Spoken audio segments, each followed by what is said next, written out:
Welcome back, Pokemon Unite trainers. Underdunk number 90. We are almost there. It's going to be the last Underdunk of the competitive season. Worlds is just a short week away. On the mic, Steelage and Kyle, as well as IMAX, joining the channel for the first time. What's up, IMAX? Hello. It's a pleasure to have this opportunity. I'm excited to bring more of a player perspective.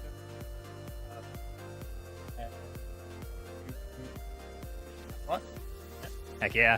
Love it. Super excited. For those that aren't aware, I assume that most people that are watching are aware of the Goofy Goobers and just one of the better tank players, especially in North America. One of the best tank players I have seen, at least in the grassroots. Obviously, there's some high-tier pro players as well, but always love watching you play that engaged tank. So super excited about watching it. I guess we have some feedback. It's okay. We'll figure it out. But on deck, we have a Swiss bracket today. It is a best of 3 throughout. We have 3 rounds of Swiss, and then I know. to bring us into those grand finals. Top 2 teams qualify for that. Also be a best of 3. IMAX and myself will be casting these first 2 rounds, and then Meowry and Jonathan Hyde are going to be taking you home for the remainder of the evening. But we're probably, 2 weeks out from this most recent patch, IMAX. How are we feeling about the meta? Is there any picks that you're thinking are going to play a big role in tonight's games? I think the meta is really, really interesting. It's shaping up around, kind of how you feel about the picks that were broken last patch and are maybe, a little bit less broken this patch. There's a lot of teams willing to give the Feraligatr, for example. But there's a lot of teams who still think it's that #1 prio, no matter what. So you're going to see a mix of opinions on mons like Yveltal, Feraligatr, things like that. And there hasn't really been a consensus found around a lot of these teams. Another thing that I really like about this current meta is that I think you're going to see this coming up, Underdunk, Worlds, whatever else. I think you're going to see a lot of, pocket picks that are strong, that are, sleeper, underground sort of picks, because the meta is very diverse. So I think there's going to be a lot of different random stuff coming out. I think so, and I think it's the perfect setting for it, right? Obviously, Worlds might be a different story, but at least here at Underdunk, we are going to be playing the All-Star mode. So Game 1, everything's on the table. Game 2, you're going to have a little bit smaller of a pool to pick from, because those 10 picks that came out in Game 1 will not be available, and then so on and so forth if we do get to a Game 3. Zoinks did put out a little bit of an article here, so I want to get your opinion, since we do have a little bit of time between, or I guess till our first match lines up, and we are going to see Lazy Legends and Royal Ascent. So Zoinks picked a few Pokemon to keep his eye out for everybody to keep their eye out for. So he was saying these 5 Pokemon, 1 from each role, are going to be very crucial. I want to get your take on this. You already talked about 2 of them. You talked about the Yveltal, you talked about the Feraligatr, but the 3 that I haven't heard about, and I'm curious to take what your take is on this. We got the Absol for the Speedster, Umbreon as the tank, and then Blissey for your support. How are you thinking about these 3 picks as well? Very interesting, actually. I think the support is going to be the first thing that I want to talk about, or that I want to talk about the most. Because Blissey on the support, I do actually think is a great call out for something that's going to be impactful. I think that normally your top 2 in comp right now, especially around scrims and higher level right now are going to be Hoopa and Psyduck. You'll sometimes see a trade. You'll sometimes see both banned or stuff like that. But something my support, AJ, has been saying is that Blissey is like really strong and like below those two. So like really easy to actually get into a game. So it's something that some teams might be looking to put a lot of games on in tournaments like this. Ooh, okay. And how about that Umbreon? I know Umbreon is kind of in a weird spot because it can play two different roles. It can play as more of that anti-dive support with Mean Look, but then you also have kind of that frontline engaged tank that you would normally see a defender player pick with that foul play Snarl, which I guess has been buffed recently. Yeah, the weird thing about Umbreon that makes it so good, and this is what's made it so good for so long, right, is its flexibility between roles. That support Umbreon and the tank Umbreon are both going to be really good coming up. A lot of people will pick it in tank, like in similar priority to the Snorlax. But what's really good about having it as an early pick is that you get to have it flexible. Like my team likes to play at support more than tank, even though most teams will play at tank more than support. So it's generally like that's where a lot of the strength comes from in the pick. Yeah, I think it's still really strong. We saw banned a lot last time on Underdunk. I think the last 2 weeks of Underdunk, we saw that one ban. That Blissey, you called it the Psyduck as well. We're seeing a lot of those supportive class Pokemon get banned. And then that last pick that Zoinks had talked about is that Speedster Absol. I think Absol's really good. We did see a little bit of Zoroark as well. How are you feeling about the Speedsters in the current meta? I think I'm not expecting too much Zoroark here, but I could be wrong. I think Zoro is a really strong mon, though.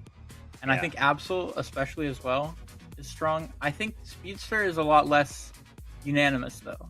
There's nothing you really want to pick early still in this like category. There's like Leafeon and like a ton of different things are still very strong. So it just sees it be more flexible in a last pick. You know, it's not as set in stone as to what you're gonna see.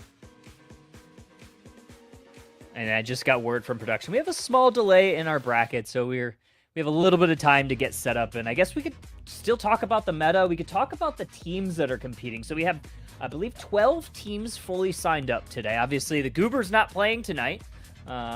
Pretty obvious since you're right next to me. Is there any team, any player, maybe a group of players that you're kind of looking at today as maybe these might be the favorites? Yeah.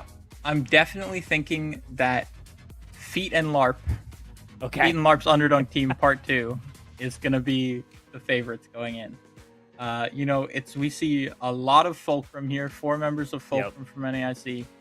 Notably, Cool Cat has not played the game since NAIC mostly. Well, maybe a little bit here and there, but he's in veteran class right now, so we'll have to see if he is rusty at all. But I would trust him to still put on a strong performance along with the rest of the team and be the favorite. Yeah, that was kind of the team I was looking at. They seem to perform very well week in and week out. I think AMG is also kind of a sleeper pick, so very interested to see if they're able to kind of get back in there. I know backstage we had talked about a couple of familiar faces from seasons past. I think Exo Earl is making a reappearance in the Thea Skyrim. Cool. So there's a lot of players here tonight. I'm really excited that we get 12 full teams. Yeah. Super happy to see a bunch of these people who are like maybe a little bit older. Like CC Yellow here, you have Umbreons and his whole squad, which I've just scrimmed against actually the other day. And that's fun to see. You've got Royal Ascent. I've got my eye on Royal Ascent this time. Yeah. They're coming in with Chunty and Dark Raptor, which you might know from No Sweat. Yep. Like No Sweat Gaming. So a little bit of a collusion there between the two teams. So I'm excited to see how that turns out for them. They might hit a stride with that like combination of people. Oh, for sure. Yeah, we also saw another team I think maybe to watch out for. I guess there's 2 of them. The Unknown team, that's a TOT Enigma, as well as Gambaru decks. I believe both of these are LATAM teams or at least partial LATAM teams that have played in a few different tournaments and usually kind of end up being at the top of the leaderboard. So, I mean, honestly, like I feel like this whole tournament is up for grabs, and I guess that's why we play. Pokemon Unite. So super excited to kind of see how this one plays out. Obviously, we did have a little bit of a switch. I know I mentioned that originally we were going to see a different game. We were originally going to go see Lazy Legends and Royal Ascent, but instead we are going to see Ruined Souls R2 as well as CC Yellow. And we did get a little bit of data from our back end. Looks like Ruined Souls, they're going to be on your first pick, and then we're also going to be on the Groudon map. How are we feeling about the map selection right now? The map selection. I like the maps right now. I think it's very fun seeing like the different strategies and mons that are picked on different maps. Like at NAIC, for example, you saw the Slash Can team kept resorting to that the Serena, but they would only play it on Kyogre, right? That's a great example of how how the berries and the extra healing was the reason why they didn't find that they needed a tank, or they didn't find that they needed a support, and they combined the Sweet Kiss and the Serena to be basically one tank. So it was really cool there. And I think there's a lot of like map specific stuff. You might see a Zera come out on the Ray or the Kyogre, but never the Groudon. Generally, like if you're looking for the full text Zera. So I think cool. And we have draft. Yeah, we do have draft. It's gonna be game number 1 of our round 1. Apologies for all the delays, but we finally got there, and we are gonna see, as mentioned before, Ruined Souls on your purple team. They're gonna be your first pick. CC Yellow gonna be on your orange side. They're gonna be second pick. Already getting some of the bans through. Pokemon that we talked about in the pre-show, Psyduck, as well as that Feraligatr, gonna be first off that chopping block. Yeah. The delay was fun. Got a little Kyle IMAX podcast in. Love it. Always a good time. But you'll see from CC Yellow this Feraligatr ban, right? We're gonna see they really don't want to give up the Feraligatr for the 1P of Ruined Souls, and I think that's a reasonable decision. Lax ban coming out as well as Psyduck and Umbreon. So I think Ruined Souls might be looking for a Hoopa first pick here if we see a Yveltal ban from CC Yellow. Oh, yeah. I mean, I'm sure that someone's going to want to ban Yveltal. So we do have 2 global bans today. It's going to be the Reshiram, so that will not be available for any team at all today. And then Solgaleo hasn't been released yet. I don't envision that will go until 3 a.m. God, I hope not, but I know that Pokemon will be released at some point in the next 24 hours. So we just wanted to make sure that stays off of the list for this evening.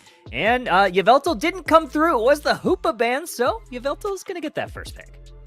Yeah, and I was talking about how they might first pick Hoopa, but they really didn't want to give her the Hoopa, so it's Yveltal. And this is what I was saying. That's kind of the civil war that's going on right now, is between these powerful carries and Yveltal Gator and these powerful support/tanks with like Duck, Umbreon, Lax, Hoopa. A lot of people are like not able to get everything out, or not sure what to trade, which is why you'll see Yveltal and Feraligatr played in some games, even though they are pretty strong. Very strong indeed. Got a pretty good core for CCL. You got that Mamoswine.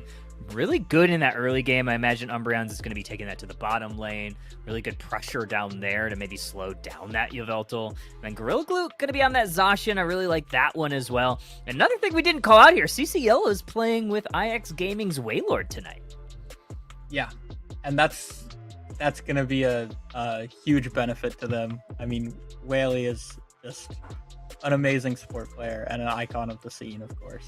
So, and it's going to be Umbreons and High Five in the bot lane with a really strong early game bot lane. I'm curious how we're going to see that responded to. The Yveltal is strong, obviously, and it looks like the tank is a Machamp, but I think that the general like A-Press is going to go over to CCL in bot lane, and that could be a really flippy lane based on the comps. Like, I think someone could easily die in the bottom path. For sure. Yeah, Miraidon, I feel like is really good in certain spots. I do worry, and I think this is why Orzi wanted to pick that Absol. They don't want that Miraidon to really farm for free in the backline because it kind of outranges everything. Imagine that we are going the Charge Beam and not the Electro Drip build. But so you kind of want that Absol to be able to at least prevent some of that damage from flying. Yep. I'm excited to see Yveltal Machamp in the same lane. Ooh, I yeah. think it's curious to see from Ruined Souls you have that like more Asian sort of approach, like a lot of the Asian teams do, to the draft with no tank. Seeing it on Groudon as well is like I was mentioning, it's not as common on Groudon even in Asia. So it's interesting. I'm excited to see it with the Yveltal, the Machamp, because Machamp is obviously one of those ones that is more commonly played in substitute of a tank because it kind of does fill a similar job. Mhm. But with the Yveltal, it's kind of like the Machamp Espeon combo where it's just really good setup for the move. Indeed. Well, let's get into game number one. We are going to see Yveltal down in the bottom path, but it's actually going to be going with the Palkia. So, yeah, maybe a little bit of a different play here. Machamp is going to go to that top path, and it's going to be Swinub on the invade. That's really interesting. And it looks like there's not going to be really fisticuffs in the spot lane because the Swinub is invading, unless these guys are going to try and go for them right on, but it doesn't look like it. So I was expecting this to be a bloodbath because the Swinub here with the Miraidon is a really strong lane into the really strong lane, but the Swinub favoring the invade can't quite see how that's going. But the Absol is already getting chunked. Blissey comes to help. It's interesting. I'm just looking to invade on our map because Absol's 1 HP, but he lives and goes top lane. And now he's Yeah, just barely. Looks like we might be having some technical problems, maybe with the controller on the observing feed. So hopefully we'll get that rectified very quickly. I would love to see the timer. Timer would be really helpful because I think the birds are about to spawn, at least based on the engage, and that is going to be the engage. First Pokemon to fall is the Machop. Now you're going to see CC Yellow retreat a little bit, but unfortunately, this Palmon's going to get taken out. Palkia gets that KO there, so a nice little return favor, but a double KO for this Zacian looking pretty strong. Yep. It is looking strong. Zacian comes in and cleans up the Palmont's little bit of overextension, a bit of miscommunication it looked like from them on the initial play where the Palmont goes in and the Zacian is backing up and then he goes back in after the Palmont's probably screaming, help me, we're fighting, we're fighting. Right? But it works out pretty well for the Zacian. Good submission. It might get them caught, and that is actually a really great KO for Ruined Souls. And now they're going to have a little bit of pressure that they can force onto this T1 goal zone. Blissey's going to make sure that the 21 points from the Machamp is able to go on in. Nice little response there up top. And Palmont actually does take out the Blissey, forces an eject out from the Machoke, and they do get to pad it. They're going to try to hold on to this as best as they can. They grab that Citrus Berry just in time. I thought Palmont was for sure going to get that one. Yeah. Good rotation from this Absol and the Palkia. They were both looking on the bot lane. They're going to end up trading some caps down there, and the Yveltal dies. But in exchange for a great play up here, catching the top lane of CCL. We're going to have a little bit of a rotate. Absol going to go back through base. Nice little safeguard there to prevent that Mamoswine Ice Fang from going on in. Pablo rotating past the Regidrago now. Going to look to support this Yveltal. CCL backs away from the fight. Zacian is going full in. The Blissey safeguard does get them a champ to safety, though. Yeah, coming up on first objective. Not sure what is where, but I think based on the comps, we're gonna see right side being more interested in the XP Reggie, and left side doesn't really care. I think they kind of just want to fight in this game state wherever they can, so they're gonna match the right side. Would be my Yeah, guess, it's but it looks like certainly what Orsi likes to do. Yeah, Orzi going immediately for this Regieleki. No steal there. Good secure there. Yveltal is going to secure that one for Ruined Souls. Regieleki going to try to walk towards this T1 goal zone. Actually going to find its home. And it's going to be the Pawmot that is going on in. Mamoswine gets eliminated by that Absol. Absol still looking for another KO. Pawmot try to dive in and they do not go. You got a Unite move from Absol and Palmot does eventually perish down to the Yveltal. This thing is really strong. yeah, it's unfortunate we saw the top lane objective got by CC Yellow, I believe, and they did want to play for that because it was the XP Reggie. But once they realized they didn't need to allocate as much resources there, they sent some people down who ended up just getting caught by the Absol and the Lecky. I'm curious how that walked. It seemed like there was a bit of miscommunication or like a mistake from CC Yellow to let it walk in there. Yeah, it certainly didn't seem like a traditional play, but you have some Unite moves available right now. Palkia, Machamp, and Yveltal have theirs currently. Absol utilize that in the bottom fight. CC Yellow starting to get theirs online. They're looking for a fight here. Good engage from the Mamoswine into the Ice Fang. Healed up from the Safeguard. That's going to cleanse that one. Palma in a little bit of a bind, but it is going to be the Absol that goes down. That's a big KO for CC Yellow. Make it 2 for 2 on this Palma. Response there from Ruined Soul is going to be a Unite move from the Yveltal, and Palma is going to go down. Ruined Souls with a good defensive stand there to not yield too many points.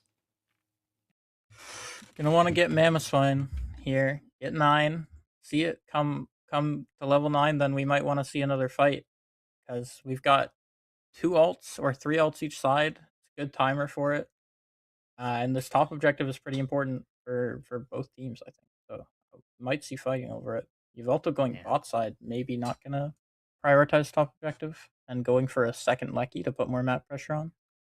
Yeah, it seems like both teams are now starting to migrate down south for that Regieleki. CC Yellow still defending this T1 goal zone pretty strongly. Absol going to take out that Pawmot.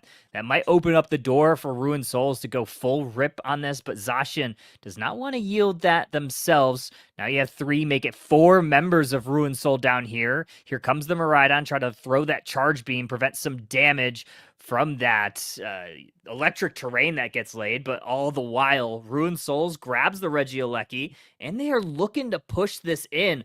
4 members here, Machamp holding up in the top path. They're looking to go on in. Absol going to press on forward. Regieleki almost knocks on the door, doesn't quite find its home yet. Miraidon with the Unite move responds, try to prevent that from going on in still. Eldegoss holding on for dear life, but Regieleki finds its home in T1 or T2, but no one's there to go ahead and score. Blissey has to fully vacate. A very back and forth fight, and very cool to see. It's a bit of a greedy push. It almost works out because the Mamo is the one staying topside. I would have liked to see someone else, but just Mamo staying topside means it almost works out for Ruined Souls, but it still is a little bit too greedy and they get caught with just a few points. Good for the point lead, bad for the XP. So a bit of a trade-off. Yeah, I mean, you have 2 level 12s now for CC Yellow. Mamoswine looking for an engage in on this Regirock, but good zoning here from this Machamp to play it very cautiously. Regirock does go the way of Ruined Souls. We'll see what they want to do with it. Absol hiding in the tall grass. Mamoswine looking to go on in. Doesn't quite hit that Ice Fang. Gonna have to Earthquake out. Hit by a submission. Zacian with the response. And 3 members gonna converge on them. Looking to score some points. Absol 19 points denied. Interrupted. Eventually falls in. Here comes the Pawmot. Looking to destroy this Absol. They're gonna go on in. Here comes Zacian. And Orzi somehow turns the table on Palmont. Zacian, though, able to get the best in the last lap. Yeah. Really fun fight. The Palmont follows the Absol's dash away, right, with the Vault Switch. So he dashes with him. You think the Absol's caught, but the Zacian misses his Metal Claw, and it gets body blocked by the bees. So the Zacian should have probably elected to use the secondary move there instead of the Metal Claw.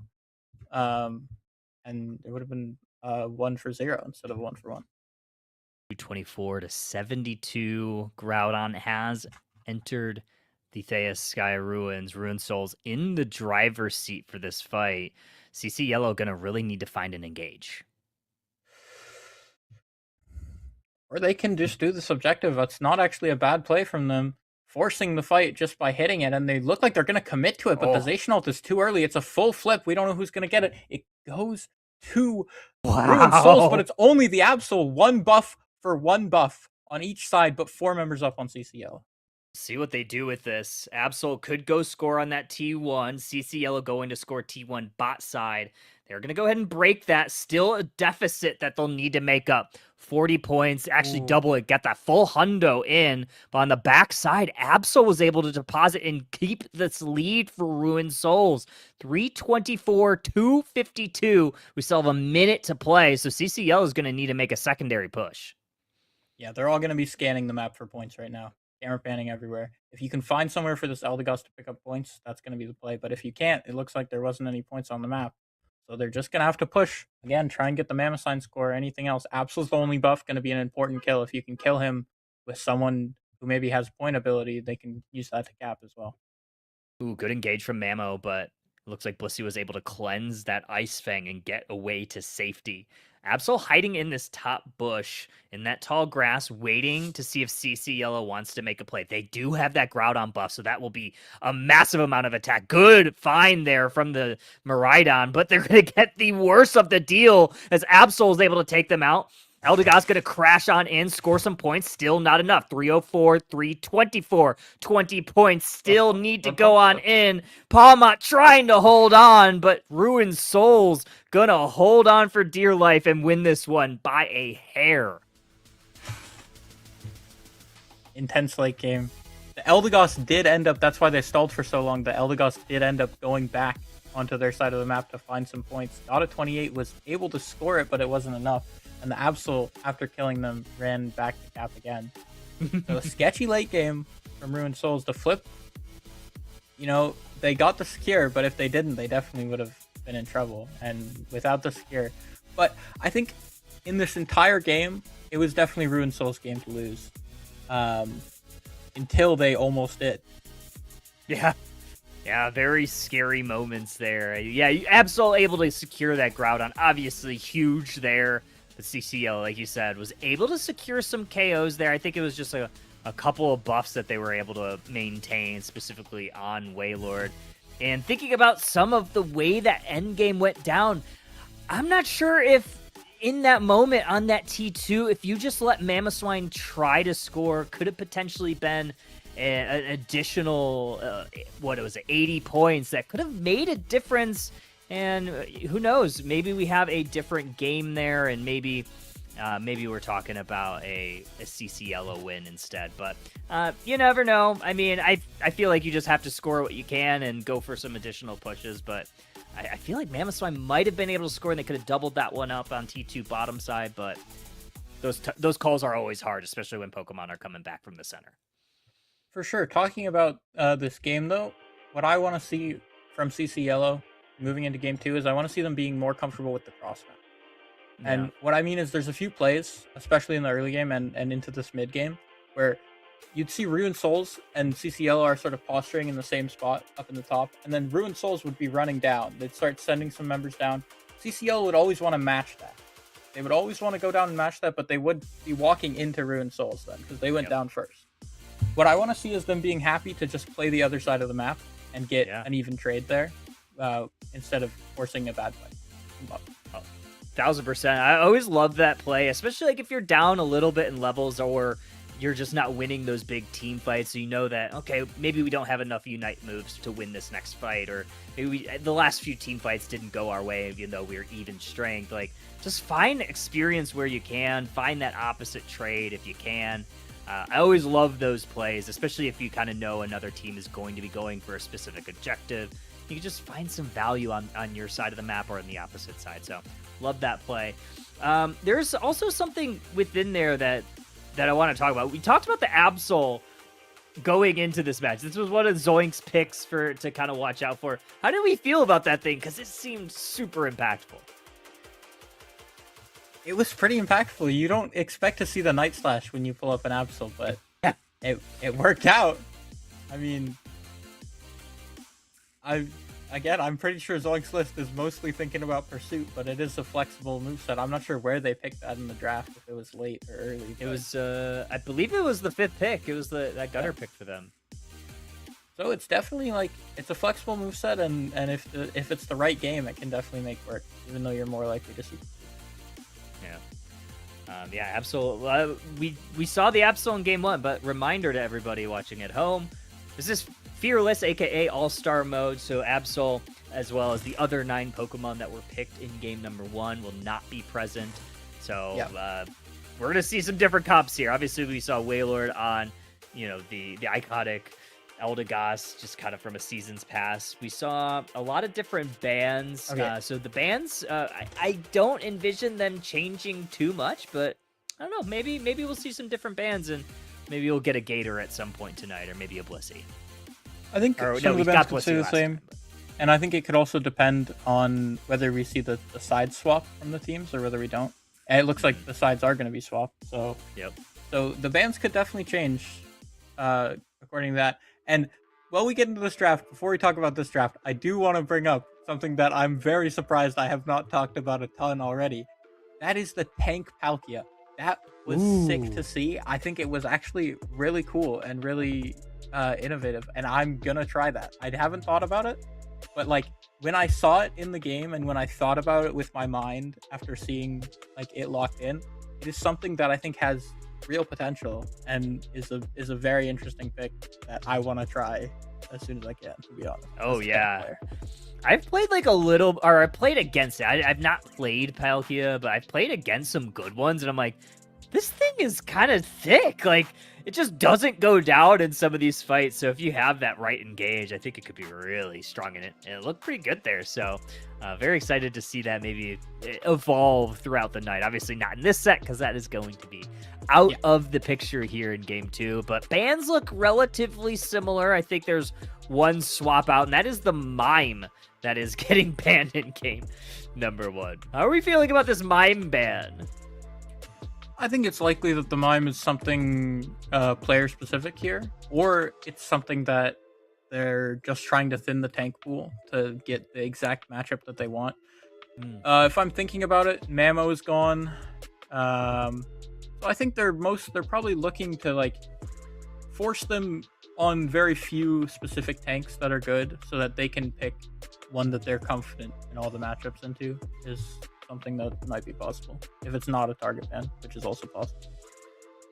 Indeed, and we got Mew on the side of Ruined Souls in game number 2, and I'm also going to grab that Mimikyu. This is a Pokemon that we don't see a ton of, but especially in the All-Star mode, it seems like this thing comes out more and more, because it's not necessarily the best all-rounder, but we do start to see it creep in when some of the other picks have been either taken already, or if players are just overly confident in this thing. Because I think it is still very good. It has a very unique role in a lot of these compositions.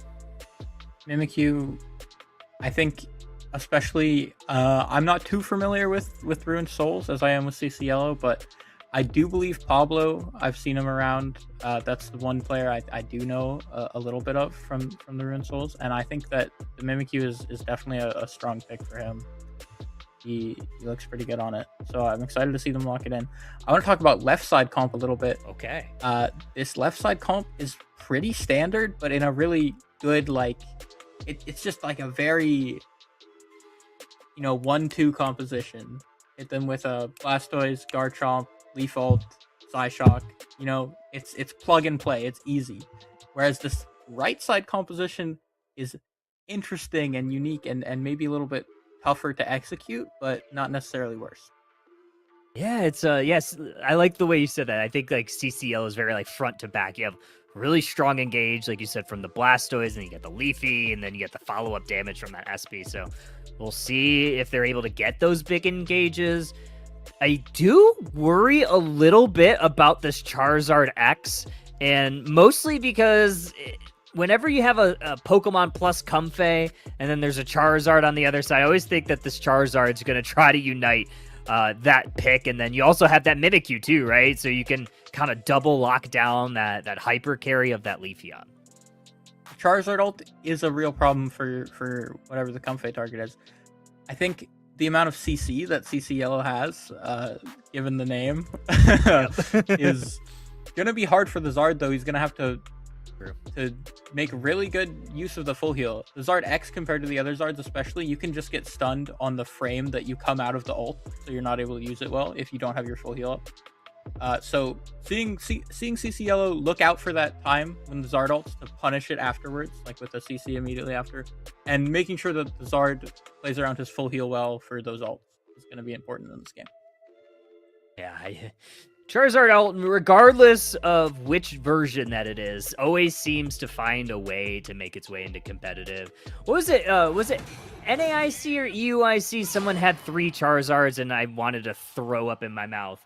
But either way, it was NAIC. That was Citadel versus Aftermath. Yes. Oh, that made me sick to my stomach. But let's get into game 2. CC Yellow on your purple side. Ruined Soul is going to be on your orange side. It is 1-0. Ruined Soul's looking to close this one down very quickly.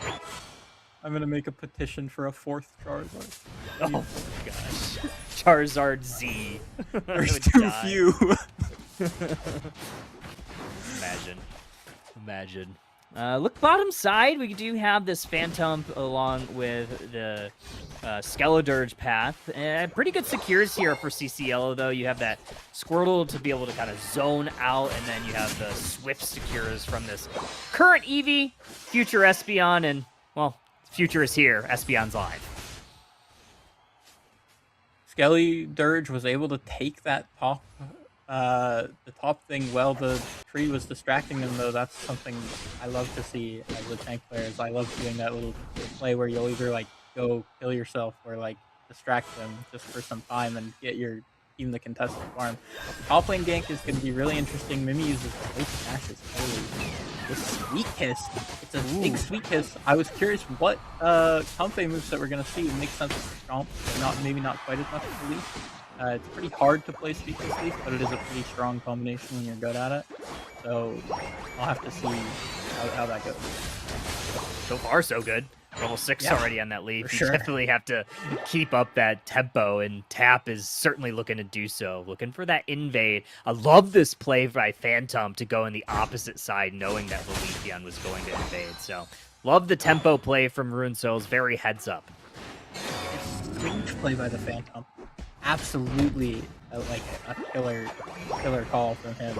Take that. And I'm curious why CCL didn't send like the Garchomp, for example, or someone else into the area, into the central area while the Leaf is looking for an invade. I know that's a pretty common comb on the invade, is to have one of your laners take the jungle.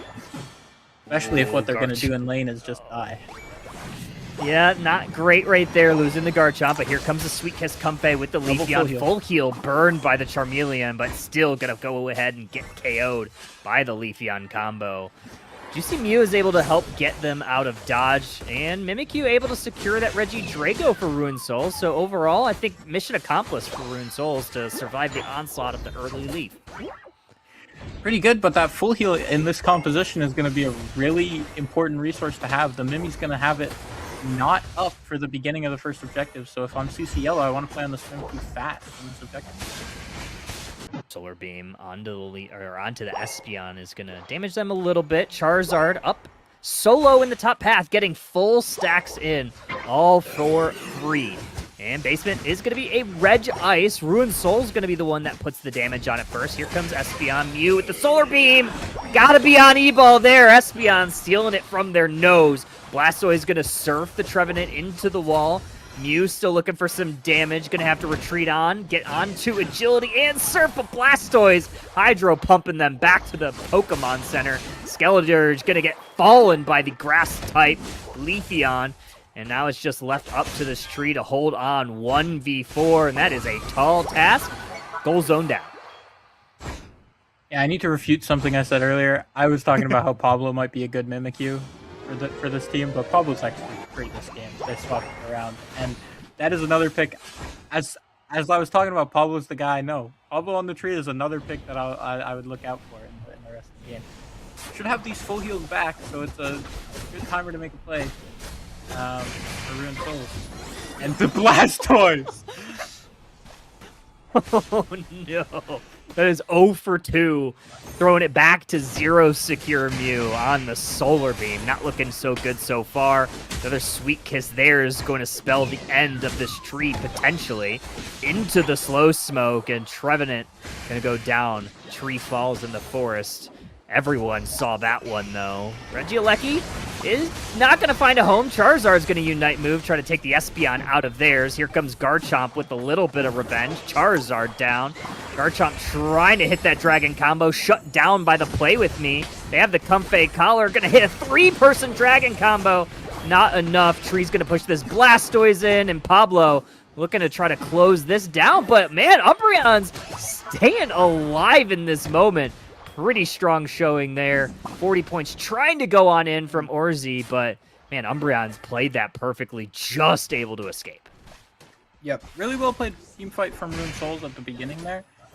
They kind of got dove by the Chomp and the Stoys to begin. They were looking to take the fight on their terms, CCL, but then Ruin Souls was like, wait a second, we're getting dive.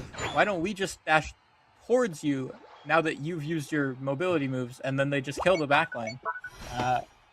And that was how that fight went so good. But then Umbreon's played a really good game. Or not game. I forget what that's completely different. Played it well. Either way. Bird in the bush, two in the hand, or whatever the saying is. Espeon does use their Unite move, but immediately goes down. And look at this, though. Mew's pushing forward with that surf, going to counter that Blastoise surf. Unite move from the Skeletor's going to send a couple Pokemon flying. Charizard with a 3-piece combo, going to try to get this 50 points in. They do before the Garchomp's able to hit their Unite move. Eject button from the Mew. They get to the tall grass away from the Espeon, able to dodge that Psyshock, and Ruined Souls gets everything that they wanted in this bottom pack. A miss angle from the Chomp on the flash. Misses the Zard, and that's some balls to keep capping there as a Charizard. You're like praying to the sky as you're capping those points, and it works out. Got up in the top pad. Mimikyu is going to put a little bit of damage on this Regieleki. Charizard also coming to support that mission. 3:20 on the clock. Doesn't really look like CCL has any desire to, I guess, counter the Regieleki. They have a lot of farm on their map, but Ruined Souls might be looking to push this. It's a strange push, but it works. The Chomp gets caught with the Comfey and they both die, not being close enough to the pad. They probably weren't expecting the push, and the element of surprise is one of the only reasons why this works out for Ruined Souls, I think. Ooh, Regieleki almost gets in. It finally does, actually. Comfey unable to really do a whole lot there, but here comes Garchomp. Sweet Kiss is going to enchant the Trevenant, and Pablo is going to get crowd controlled back to the Pokemon Center. They might stall out this KO time, and they could have if they wanted to, but instead, 25 seconds until our Kyogre, and Ruined Souls takes that point lead, and levels are looking good on them too. I think you don't want to stall that KO timer because it gives the tree an ability to hit you with his moves, which makes his passive regain faster. So you don't want to get the tree to have passive sooner. You want him to be no focus, no passive. Have a hard time mining in this fight, which it is going to be. He's going to have a hard time. I think I like CCL with Sweet Kiss if we get a strong Sweet Kiss here. It's a great start. The Mew gets one-shot comboed. Yeah, insane pick on the Mew. Charizard looking for a target. Hits that Unite move and fully stunned, just like you said. Very hard time there. Leafeon trying to go on in. Charizard eventually goes down, so two members down each side. Garchomp going down without a Unite move as Mimikyu is able to close them down. Nice little combo there from Espeon. Are they going to be able to get any KO on there? They do! Another Pokemon goes down. It's Mimikyu. And now it gives CCL a little bit of time to regather and reset. We're going to have a refight here. That was a crazy fight. The Chomp flashes topside onto the Skeledirge, but then he gets ulted by the Mimikyu, I think, or something up there. I couldn't see it off the screen, but something made the Chomp not be able to execute on the Skeledirge, and they might just go for a flip with Psyshock's Secure. If they're able to get it low enough, it will be favored in this Secure odds, because the Skeledirge ult is gone. We'll have to see who gets it. Psyshock goes in and gets it. Oh, what a play there. Again, I think this is the third time that Mew's on Solar Beam in one of those big moments. 328, 241, CC Yellow has to get some points in here. They're still down a little bit. Mimikyu looking for a little bit of a hit there. Those points in, that means there is a small lead for CC Yellow. Mimikyu might be going back to the Pokemon Center on the defend. Ruined Souls probably does not know that they are down. And CC Yellow gonna come back here, 20 seconds, another Hundo Burger served up fresh, and that should just be about it. And IMAX, we're going to a game 3. It's a crazy series. I will say that Ray fight was played exemplary by both teams on that game 1. It was a great fight to witness.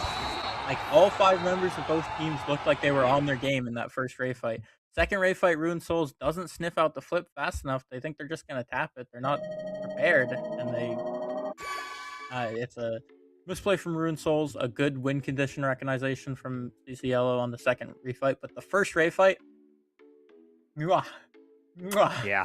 Yeah, That was it looked really cinema. good. Yeah, exciting series already, and our first set of the evenings going to that deciding game 3. I always love when that happens. 777 to 328. CC Yellow executing exactly when you needed. That Espeon secure was pristine. Was able to out-secure that Mew. Obviously, Benny was on the Solar Beam in that moment, so not as good of a secure as something like that E-Ball, so advantage CC Yellow. I think they might have known that was the case, and they took full advantage.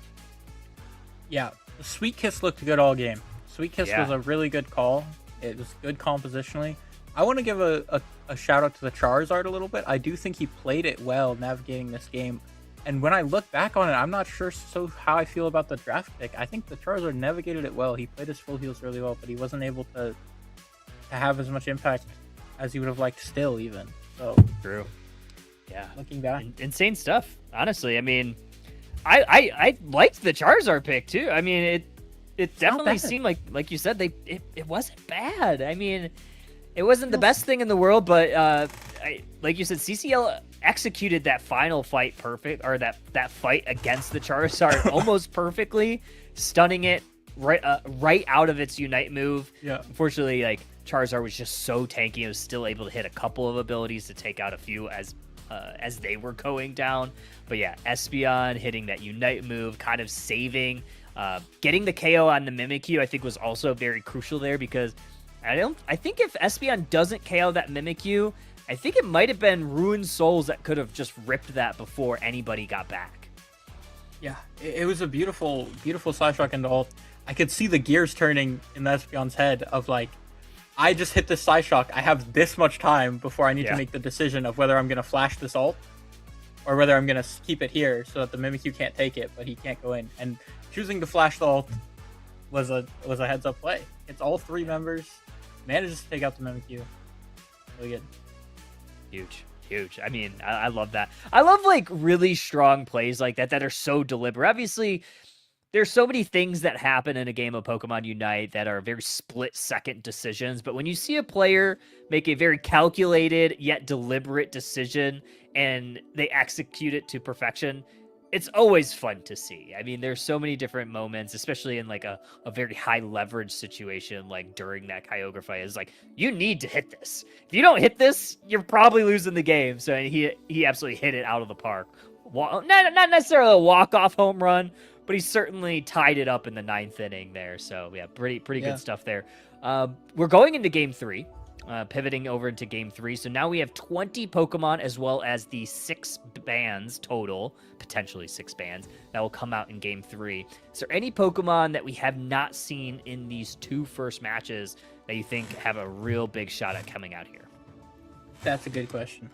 I think some of these supports, I think there's been maybe a little bit less supports. Looking at an Alchemy, I think is a good pocket here left. I think I can't remember exactly what was played, but they're gonna be bans on the sport. I think it's gonna be a pretty narrow pool. So an Alchemy is good. I'm a big Alchemy fan. For this I love Alchemy. I feel like it's still like, even though it got some of those nerfs in, I don't remember if it was this patch or the patch before, even though it got some of those nerfs, I still think it's probably my favorite support to play. I love a good Safeguard Blissey. I still think that's probably like top 2 or 3, but Alchemy is like crept up into like the supports that I really enjoy playing, just because it like the amount of like burst healing that you still have with the recovers, I think is super fun. And if you place them right, I need to clarify too. Alchemy, when you're playing with someone that knows to pick up the creams, because when you don't pick up the creams, it is the most infuriating thing. Not playing with Seotami. Alchemy, yeah, good when you learn to pick up the creams. I had that problem on the character release. I wasn't paying enough attention. AJ yelled at me, and we're all good now. But yeah, works out. Gengar ban? Okay. I don't know. I'm not familiar enough to know. It's probably targeted. I mean, that's a good. You see a lot more of this ability to ban whatever you feel like in this first pick spot, like usual, and they're banning Gator from 1P. not looking to have comfort on it, I think, or they don't want to trade it for something else. They think the Hoopa is as strong, so they don't want to commit to the trade. Could be interesting. I mean, I don't know exactly what there is up the 1P here. Mega Luca, really strong top laner for sure. And it's going to be 3 + 3 minus 33. That's 6, 33, 27. So it's going to be 27 on the Mega Luca. That's good. Yeah, I mean, Luca received a nerf in this most recent patch.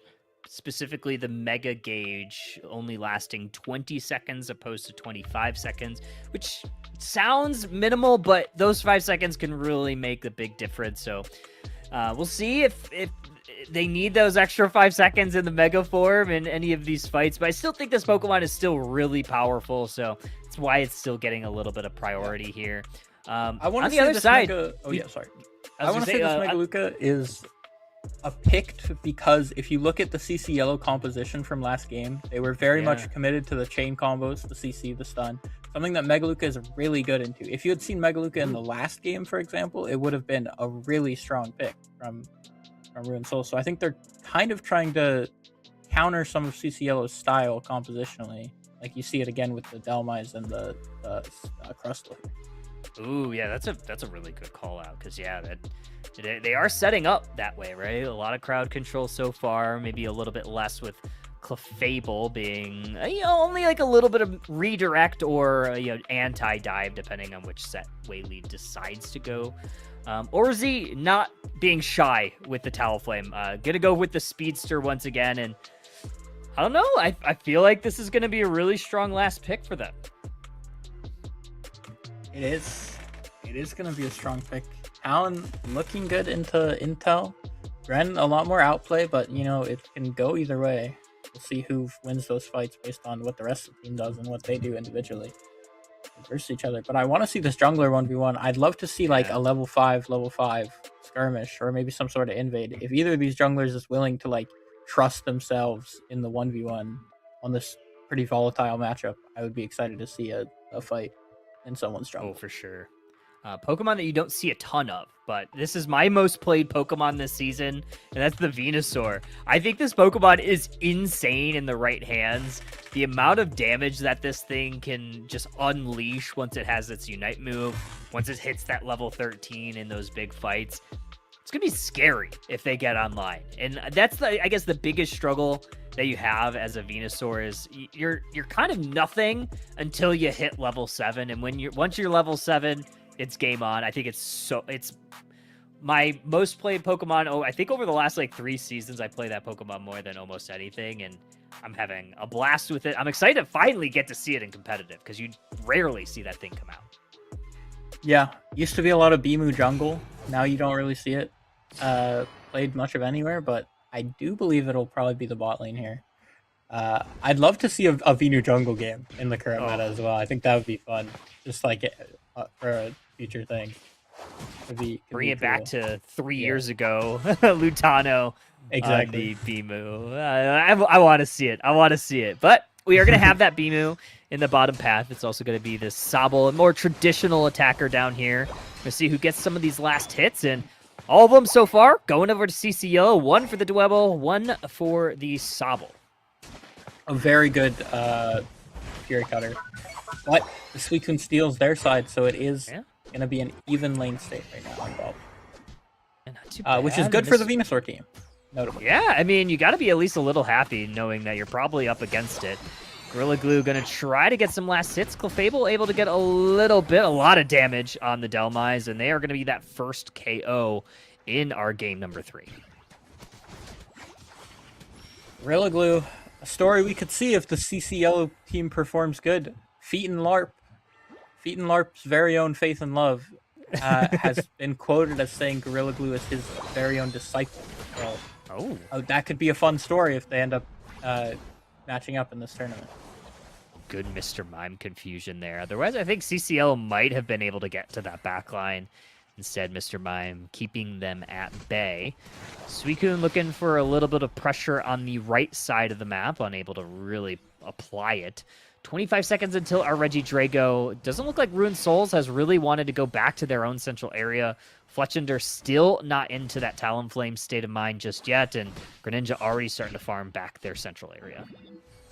Yeah, Talonflame only being a state of mind, of course.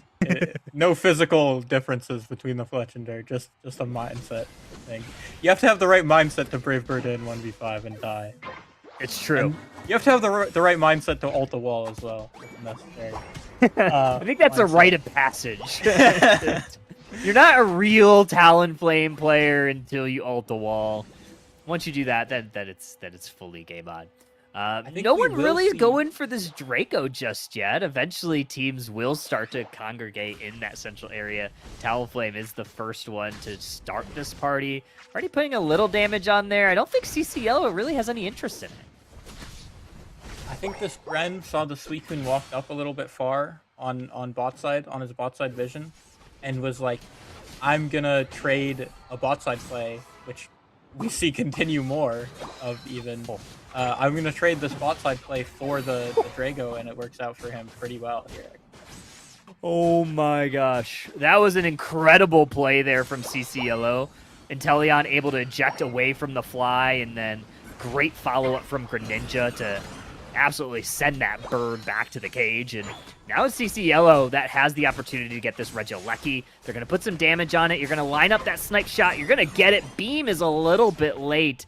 And now CCLO going to apply the pressure back here. Fly is going to land right onto the Inteleon. And nice little revenge play there from Orzi. Can't find yourself in that spot one too many times, or no flash this time, obviously. So not able to get out. Because they used it about 2 seconds earlier on the same exact play. So it's like a 50-50, goes both ways for both teams. Pretty happy. That's a big beam there from Venusaur. Does hit a couple. Talonflame closes out the Greninja. Oh, great fly there otherwise for sure. Oh my goodness! A tap snipe! From downtown. That was insane. Oh man. What a great play. And that's why you run the snipe shot taps sometimes. Sometimes you get lucky and you just hit someone. And you just click the button. Just one tap. Oh, right as Venu was trying to go home. He was just trying to back and unable to do so. We do have this Delmise that has their Unite move as well. We're going to have a couple Unite moves available for CCL. Delmise, Clef, as well as Inteleon. None for the Greninja just at this moment. A lot is riding on the Delmise as well. I think that is a big part of your team fight here is playing off the Delmise hook. There's not a lot of things you can do to go in. Maybe this Crustle, but that's going to be like the #1 thing that you're looking for to start a fight is the Delmise hook. So it's going to be important for him to hit them. Delmise ult as well. It's a fight in top. Yeah, Delmise goes in, but doesn't really get much from it. Venusaur caught in no man's land. Going to have to eject away. Nice little snipe shot there. Misses the mark. Talonflame sees where the Inteleon's lined up. Oh, going to hit a flame sweep into 2. It's going to pull 1 back to the Pokemon Center. Pull Clefable back into the center path. And that's going to be a goal zone down. Great fight there for Ruined Souls. And they get that top path push. They get that top objective. And they get what they wanted. Suicune takes the blue as well. He got it after the surf, then goes a little bit too early. About that topside fight, the fight was really interesting because another fight quickly. Ren makes it out. Okay, it looks like now we maybe have a little bit of calm. The topside fight was really interesting because Ruined Souls had really good patience. The fight kind of exploded from CC Yellow, but Ruined Souls didn't see it as their opportunity yet, and they made sure that they waited to use all their cooldowns until they actually had an opportunity to achieve a good fight. Mime may have BC. Yeah, I was gonna say he's looking like just one of those. Nope. Okay, maybe it was a bait. Was that a bait? Was he fine. playing? Maybe he had to grab like a bite of his sandwich or something. Who knows?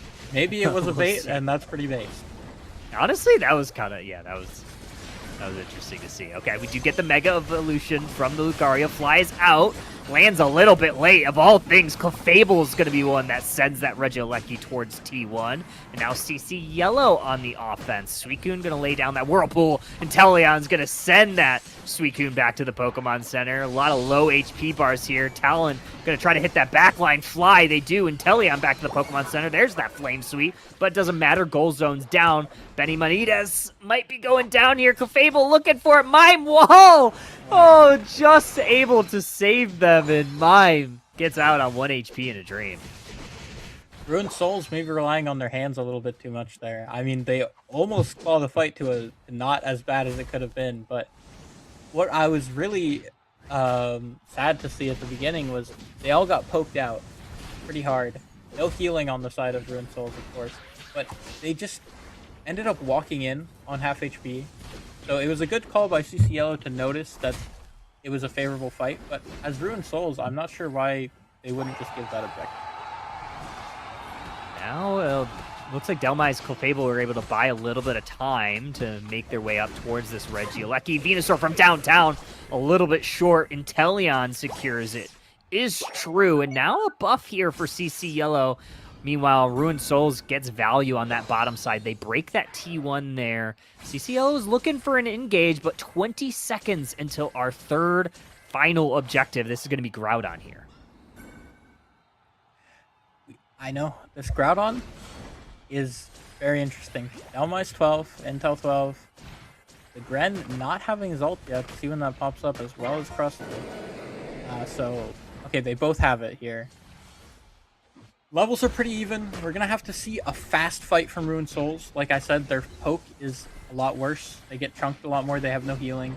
So you want to see them really go in. Here they're going to have to reset on 2 members, probably. So after those recalls come in, they really want to have a fast fight. The other team's happy slow fighting, but they're also at a point disadvantage, which means that they can't be slow forever. So it kind of goes both ways. Both teams kind of want the fight to happen. Both teams kind of don't want it to happen because of the point lead and the respective offense. And Talonflame is on the backside looking for an engage. Snipe Shot connects on Mr. Mime. Venusaur is going to hit a few with that Solar Beam. Delmai's does not get the pull that they were looking for. Benny is going to have to retreat from Mime already at half. Groudon still hasn't really been touched by either team. And we still have actually only a 90-point deficit that CC Yellow is going to have to make up. Reggie's Steel buff has been cleansed, and now we are at even damage. Ruined Souls looking for a way in. Groudon now at half. Here comes the Greninja. Fly is out. It's a little bit early, but we go for it. Ruined Souls gets it. The power-up punch from Luca. Gonna reign true, and now they just need to find some KOs. They found 2. Mr. Mime gonna retreat back a little bit. Delmai's looking for this Suicune. Are they gonna be able to get him? He has that buff. That could be huge. CC Yellow, too antsy, too impatient. They go for the flip, ends up getting turned on them. It's a tough secure to get. Only the Gren and the Snipe Shot intel. But they do end up getting 1 buff back. Gren is going to kill the Mime. It's a pretty hard game state, but I mean, nah, they had to. Yeah. It's a little tough. Not enough time there. I mean, I feel like if they would have tried to flip it a little bit earlier, maybe they'd have enough time to win and maybe have that counter push. But yeah, I think Ruined Souls played that pretty well. All things considered, they had to wait out that Registeel buff for quite some time, and like you said, they did not want to get out-poked, and they were very patient there. 409, 255 going to be your final. Ruined Souls going to win this set 2-1.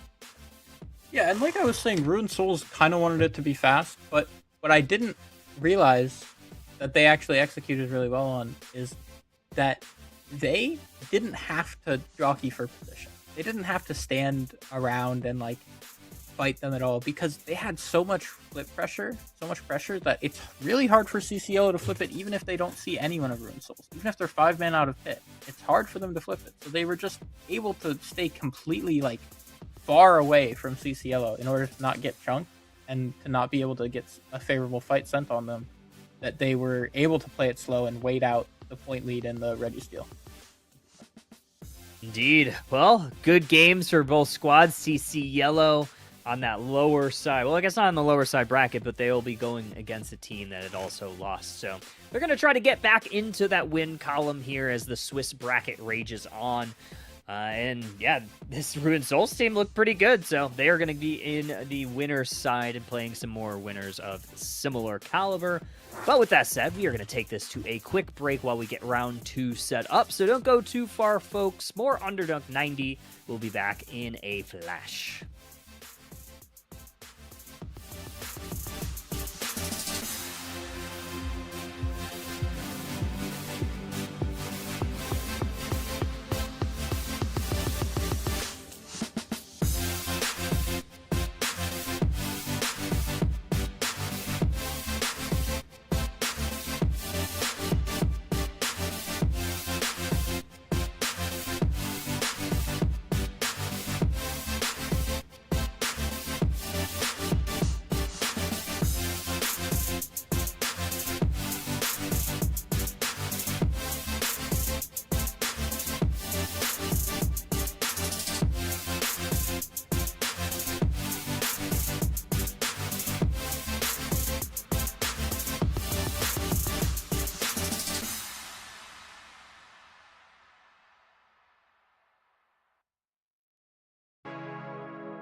All right, welcome back, trainers. Underdunk 90. We have round 2 coming up. Steelers Kyle, as well as IMAX in the booth.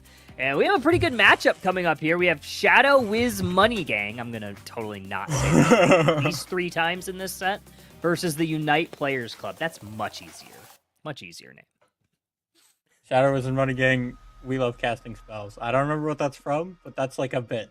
It's like a bit around. I know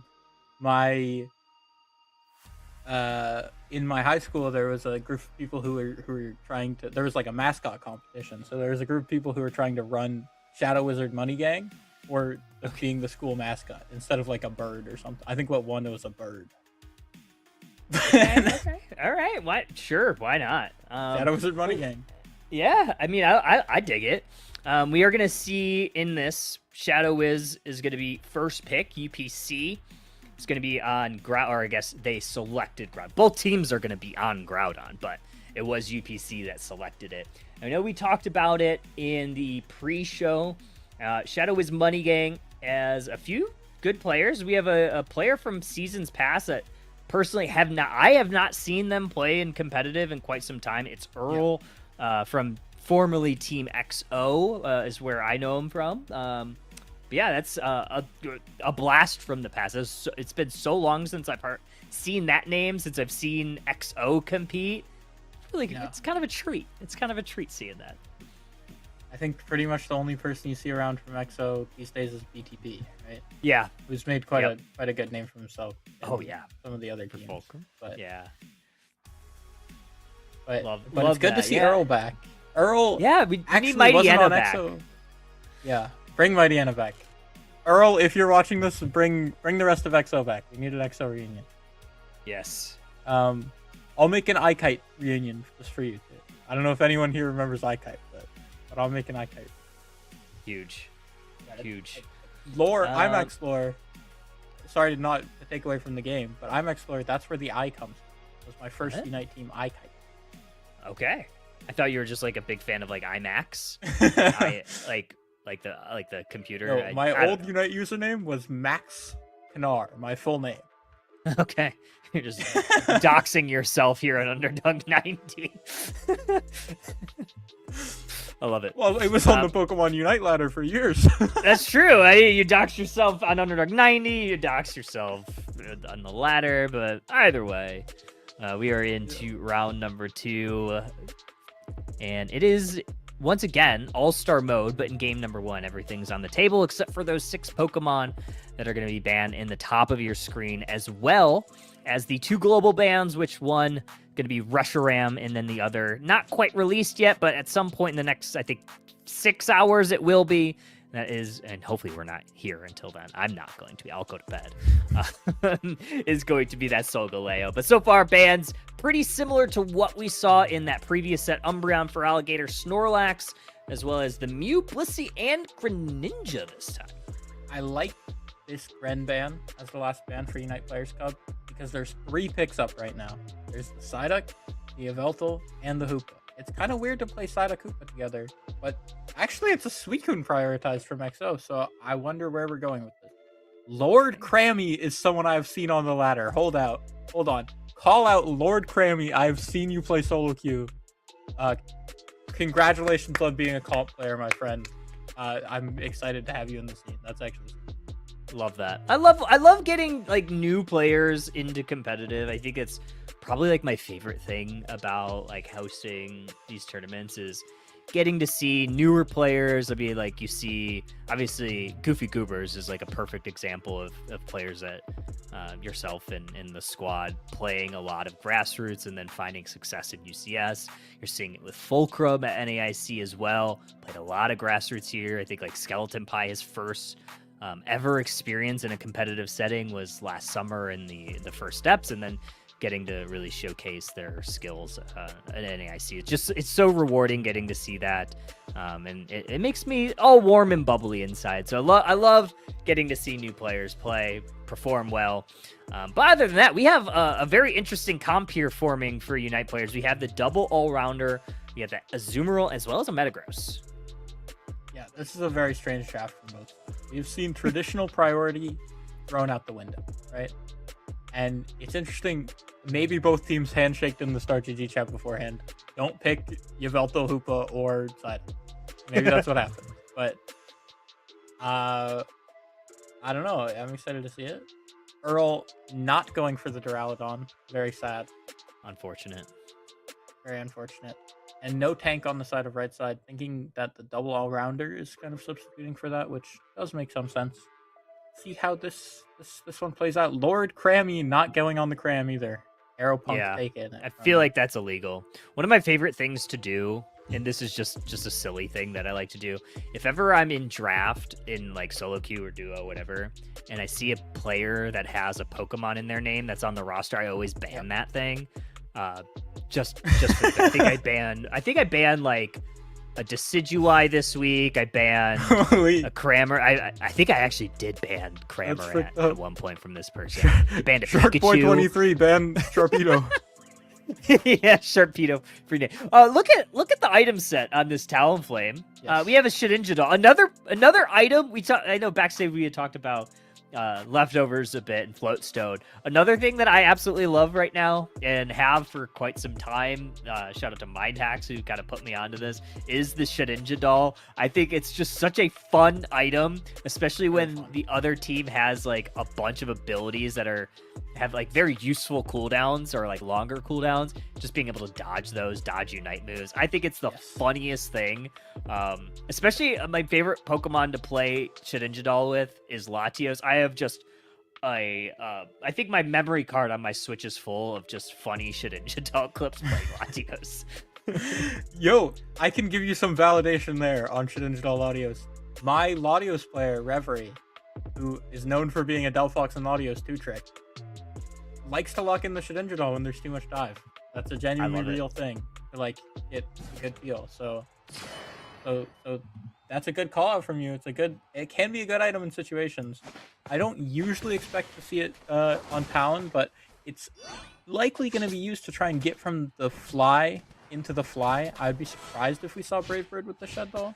Going to be trying to get fly out and then go from fly into fly as he does invade on this first rotation. Shed doll not going to be too helpful for the invade, but it is a good mon to do it nonetheless on Talon. Indeed. We do see Cram just on the other side. And Scrambles corrected me in chat. I banned T-Tar earlier this week because someone had it in their name. Which I think probably not the best use of a ban, but whatever. It's fine. We'll just have fun regardless. I don't think that guy, that T-Tar guy who had T-Tar in his name, likes you very much. But no, probably not. He probably was very upset with me.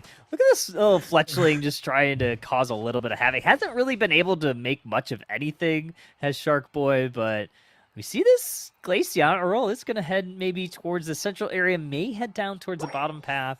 Matang hovering that central area as well, but there's a few Pokemon kind of congregating around this top path.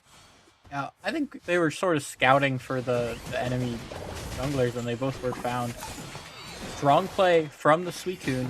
What he does there is counters the Metagross. Metagross using the, I don't remember what it's called, the move that like attaches to someone is gonna make it telegraph where you are. So the Suicune notices the move come out and says, I'm going to place my stun as soon as you attach to me, so that you're guaranteed into a stun lock combo where my team can kill you. And it works out well, but Talonflame notices the rotation is late, goes to the jungle. Sneaky.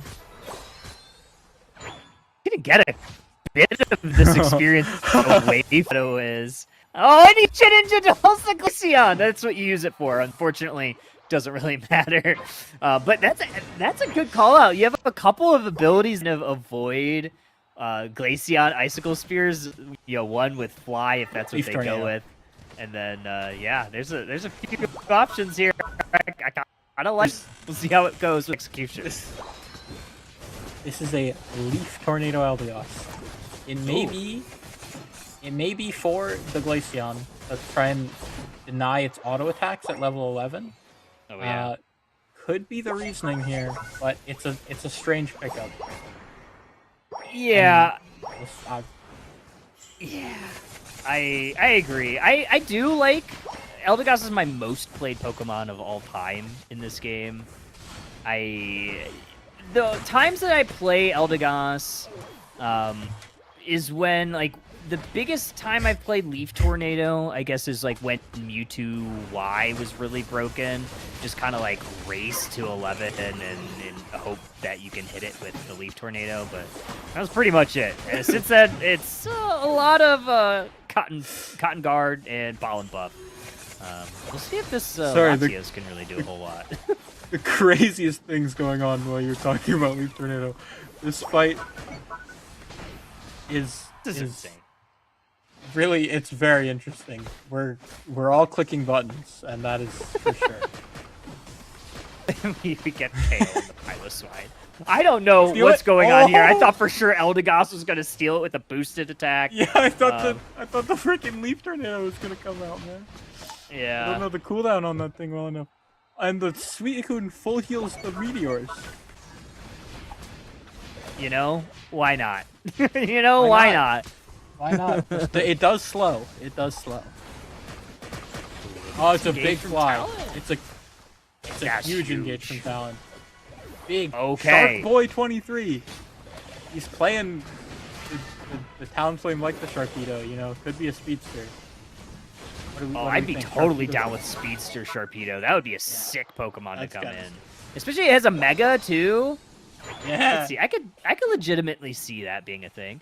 But right now, I mean, like, look at this has been an interesting, like, a very odd composition. Everybody on UPC is level 9. So regardless of what we thought about their composition, they're doing okay here. They might be down in points right now, but not bad. It's kind of an ARAM in the bot lane for a little bit, you know, running back and forth at each other, and until the Talonflame breaks that with a really good engage. 5 people coming top from Shadow Wizard Money Gang. They really want to get that Regice to have some healing, which is not bad for their comp. They have no healing. Actually, neither team having healing due to the Leaf Tornado, unless this Eldegoss is also the shielding move, which can kind of heal a little bit, but neither team has healing, basically. Yeah, not like real healing. I think I did see a Cotton Guard come out there, so it might be Cotton Guard with... Yeah, okay, yeah, we do see a Cotton Guard there. Oh, Talonflame into the wall. Misses the mark there. Still might get this 19 in. Nope, gonna get stalled out by the Suicune. Here comes Piloswine. Now a Mamoswine. Fly's gonna land on the Glaceon, break the passive. Shedinjadal is gonna avoid all those icicle spears. That's a good Shedinjadal right Here there. comes his Zoomerl into the back line, and Talonflame is absolutely relentless here. Great response from Shadow Wiz Money Gang. You have a couple Unite moves fly out. Good T1 defense. It's interesting resource allocation from Unite players, though. I think this take on the bot Lecky is fine, but I'm curious why they used like all their resources to 3-man push top at the same time as doing the spot objective, which is sort of like they're just not putting all their eggs in the same basket. It's kind of hard to have a bigger basket than the enemy team if they can put 5 eggs in your basket and you only have 3. You know? More eggs, more better is what I've always said. I don't think I've ever actually said that. Regieleki unable to go into this T1, but it is going to be Latios that is mostly just there for vision as well as farming the Aeon power. Now, we're going to get hit 3 people right there, but going to get converged on. It's going to be that Galarian Rapidash that gets the last laugh there. So Latios goes down. Shadow Wiz Money Gang was looking for maybe this T1 push, but they think better of it. And they have a lot of experience on their map, so they're going to try to take that as well as potentially this Regirock. Yeah. It's a good rock take. It's a good open. Metagross is looking to stall for the rest of the team to get there, but I think the Mamoswine Ice Fang is going to mean that it's not enough. Only the Azumarill is able to come up in time, maybe can get the steal, gets it with the Whirlpool tick, has the ult, big knockup, might even get 1-for-1 on the kills. Doesn't look like if the Talonflame taps during this whole time that the Azumarill is flying. 5-man there means that they get both the objective and the Talonflame cap. Azumarill is a little bit late, but as long as they leave farm, it should be okay. 1v4 too. That's very impressive. That gives them a little bit of a point lead. We have 30 seconds until Groudon of our game 1. Check out the field state, IMAX. How are we feeling this next fight in this final moment? How do you feel like it's gonna go? Who do you think has the upper hand going into this? I think Unite Players Club really need to find this Glaceon and deal with him fast. I think if you get poked by the Glaceon, if the Glaceon is allowed to free cast damage, it's probably going to go the way of Shadow Wizard Money Gang. But Unite Players Club, if the Talon is able to find another angle, Metagross Azu gets his ult back and is able to find this angle into the Glaceon Ram, I think they're going to be able to do well. I mean, the Meteors are another interesting thing. I think I'm favoring the Unite Players Club. This Meteor is huge. I think they've been stacking pretty well on Lord Grammy here.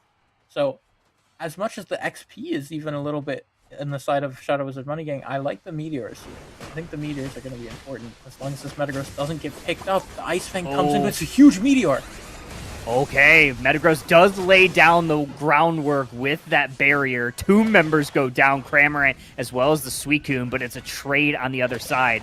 Rapidash looking for a KO on either Azumarill or the Eldegoss. Leaf Tornado gets laid. Mamoswine getting a little bit of shielding, but it's not enough. And on the backside, everybody's down for Shadow Wiz Money Gang. It's all 5. Unite Players Club. Full reign to do what they want here. They're going for the Groudon. 2 members of Shadow Wiz Money Gang gonna come back. Suicune as well as Cram. Can they get in here in time? No. And the Unite Players Club gonna take Groudon off the map. They're gonna deposit a hundo in the top path. That's gonna give them a pretty nice lead, over 100 points.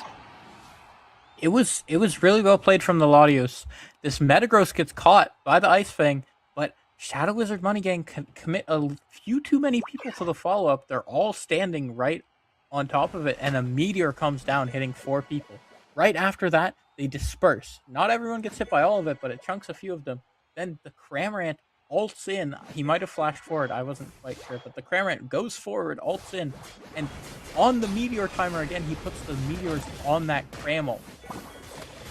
And you can't move in Cramel, so just a death sentence for the Cram. Well played by the Meteor guy. During that, as well, the Talonflame finds the Glaceon in the back. After, ignoring the rest of the fight. The rest of the fight is going well. Glaceon gets caught out by the Talon, and it was a good fight from all ends on Unite Players Club. They played it well. Also, another really niche thing to note, it didn't really matter for the fight. The Azumarill in the second part, before they collapsed back in, used his Play Rough auto to stun out the Ice Fang, waiting for the startup of the Ice Fang, and stunning afterwards. Maybe it wasn't intentional, but it also definitely could have been. Really good play by him to dodge the Ice Fang with the Play Rough. Yeah, it's pretty huge. Looking at the final numbers, 261, 151, your final. A lot of damage here, or I guess not a lot of damage here from really either side. It seemed like there wasn't like a lot of big fights, but obviously Latios getting the majority of the damage out of both teams. Very close throughout. You see that between the score line. Yeah, 68k there from Lord Crammy on that Latios. I thought that was a really great pick. I thought they did really well spacing out and really focusing on those Aeon stacks. There were a couple moments where, obviously, like you said, they did get KO'd. They did play a little far forward, but hey, it was all in the name of that final fight, and that final fight was perfection. Yeah, 15k taken on the Latios as well. Good spacing the whole game. My cat's here. Oh, hello. He just decided to jump up on my lap mid-fight. He's being very good.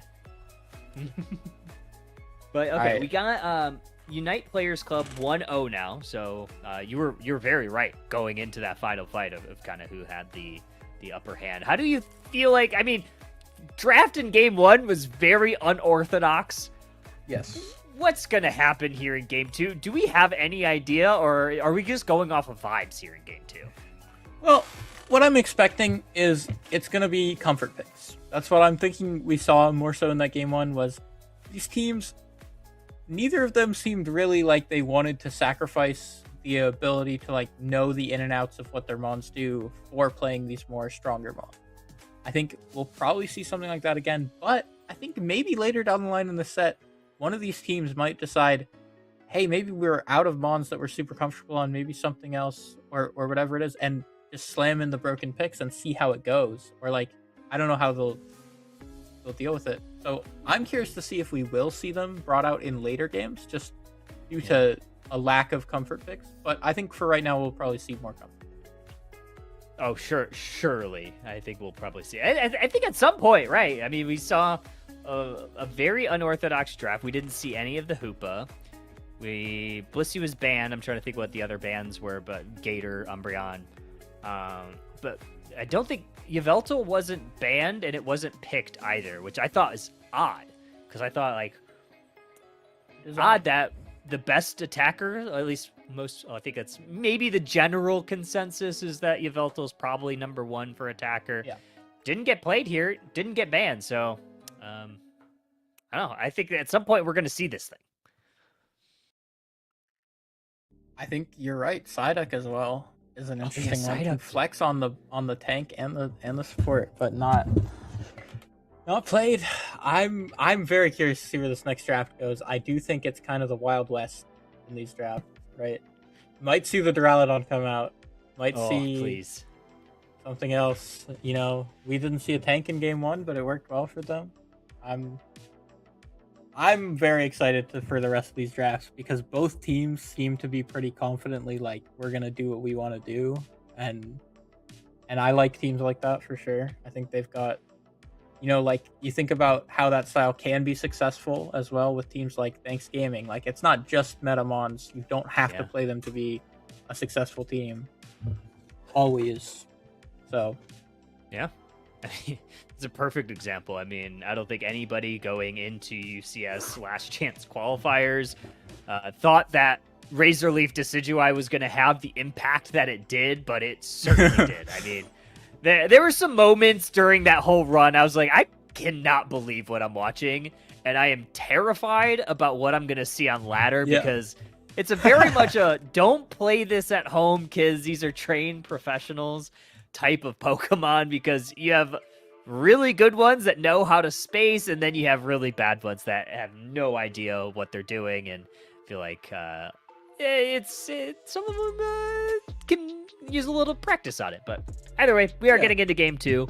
We are going to see a couple bans come out immediately, Umbreon and Mew, so a rerun of game 1.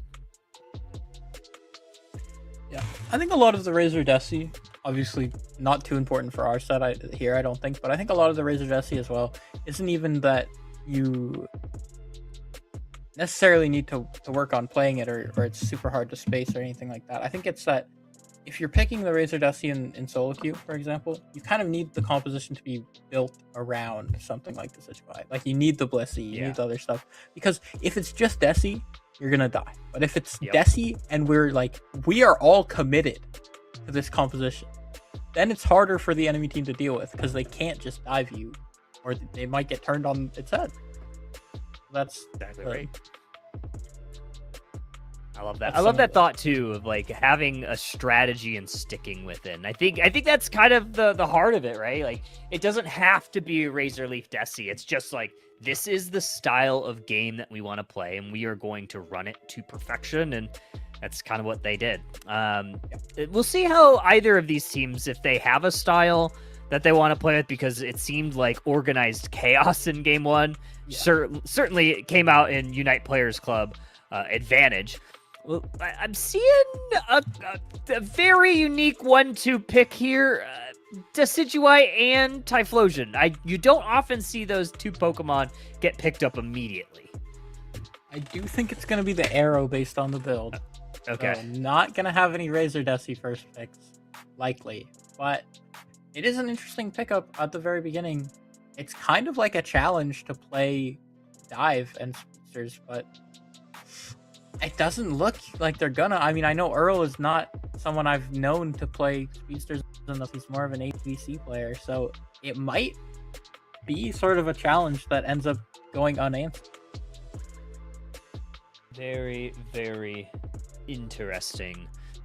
Okay, so we got a Quaquaval as well. Quackwavel? I always can't. I believe it's Quaxcavwall. Quaxquaval. Yeah, that's not what we're it is. gonna see this. I have We no don't idea. see it a ton, but I think we did see it a little bit in Underdunk 89 last week. But how do you feel about this Pokemon? The Quaquaval? Yeah. I think Quaquaval is really good. Quaquaval is one of those mons where it sort of snowballs the early game. the ult is one of the biggest impacts in late game for it, but usually you're going to see it have a lot more early mid game presence than in the late game, unless it hits a big ultimate. But it's a strong pick. You know, when I think of Quaquaval, I think of people like Zelot or Potato, who are really willing to stretch an early advantage into like a lot of good for the team. Okay. So I dig that. That makes a lot of sense. Let's talk about these builds, because we don't see any EXP share across the board, so no one is holding an EXP share. And then the other thing that I'm seeing is we have the Rocky Helm on the Slowbro. What are your thoughts about the EXP share, the Rocky Helm, in the current meta? Okay, my thought is EXP share, very good for both these teams' comps. I would love to see it on at least the Clef and the Alchemy, because both of them have a really hard time sharing and splitting farm, and both of them kind of want to be moving around. Rocky Helmet, on the other hand, I'm very happy to see that addition. I'm very happy about it. I think it's going to be Outrage Dragonite. That's what Earl has played more of in the past, as well as a Mega Lucario. It's a strong Rocky Helmet game. Okay, it really is. Gonna be putting out a lot of if someone's hitting you in the front line, and even that, the defense buff is something that people don't think about as much on the Rocky Helmet. Is it gives some of the most defense stats of any of the items, so it's very good into physical attackers, especially ones that want to play on top of you, because you get the damage out of it. Well, we're gonna see how it goes. I personally like it. We'll see if the Unite Players Club love it here in game number 2. They are up 1-0. Shadow Wizgay has some work to do. They're going to send this Lucario up to the top path, as well as that Milcery. It's going to be that Squirtle, as well as the Miraidon down in the bottom path. We'll see how this goes. Looks like Slowpoke might be looking for an invade, or maybe just a little bit of vision. Yeah, something I want to point out from Unite Players Club, Sharkboy23, who played the Talonflame in game one, is now on the Slowbro. This is something I like a lot, which not a lot of teams do, but I find joy in it when they do it, is these players flexing roles, kind of like something you see from like Reject, or you know, they're kind of like, obviously it's not for the same reasons maybe, but they're making sure they work around everyone's mon pool together into even flexing different roles, which can be a really interesting thing to see and work out sometimes.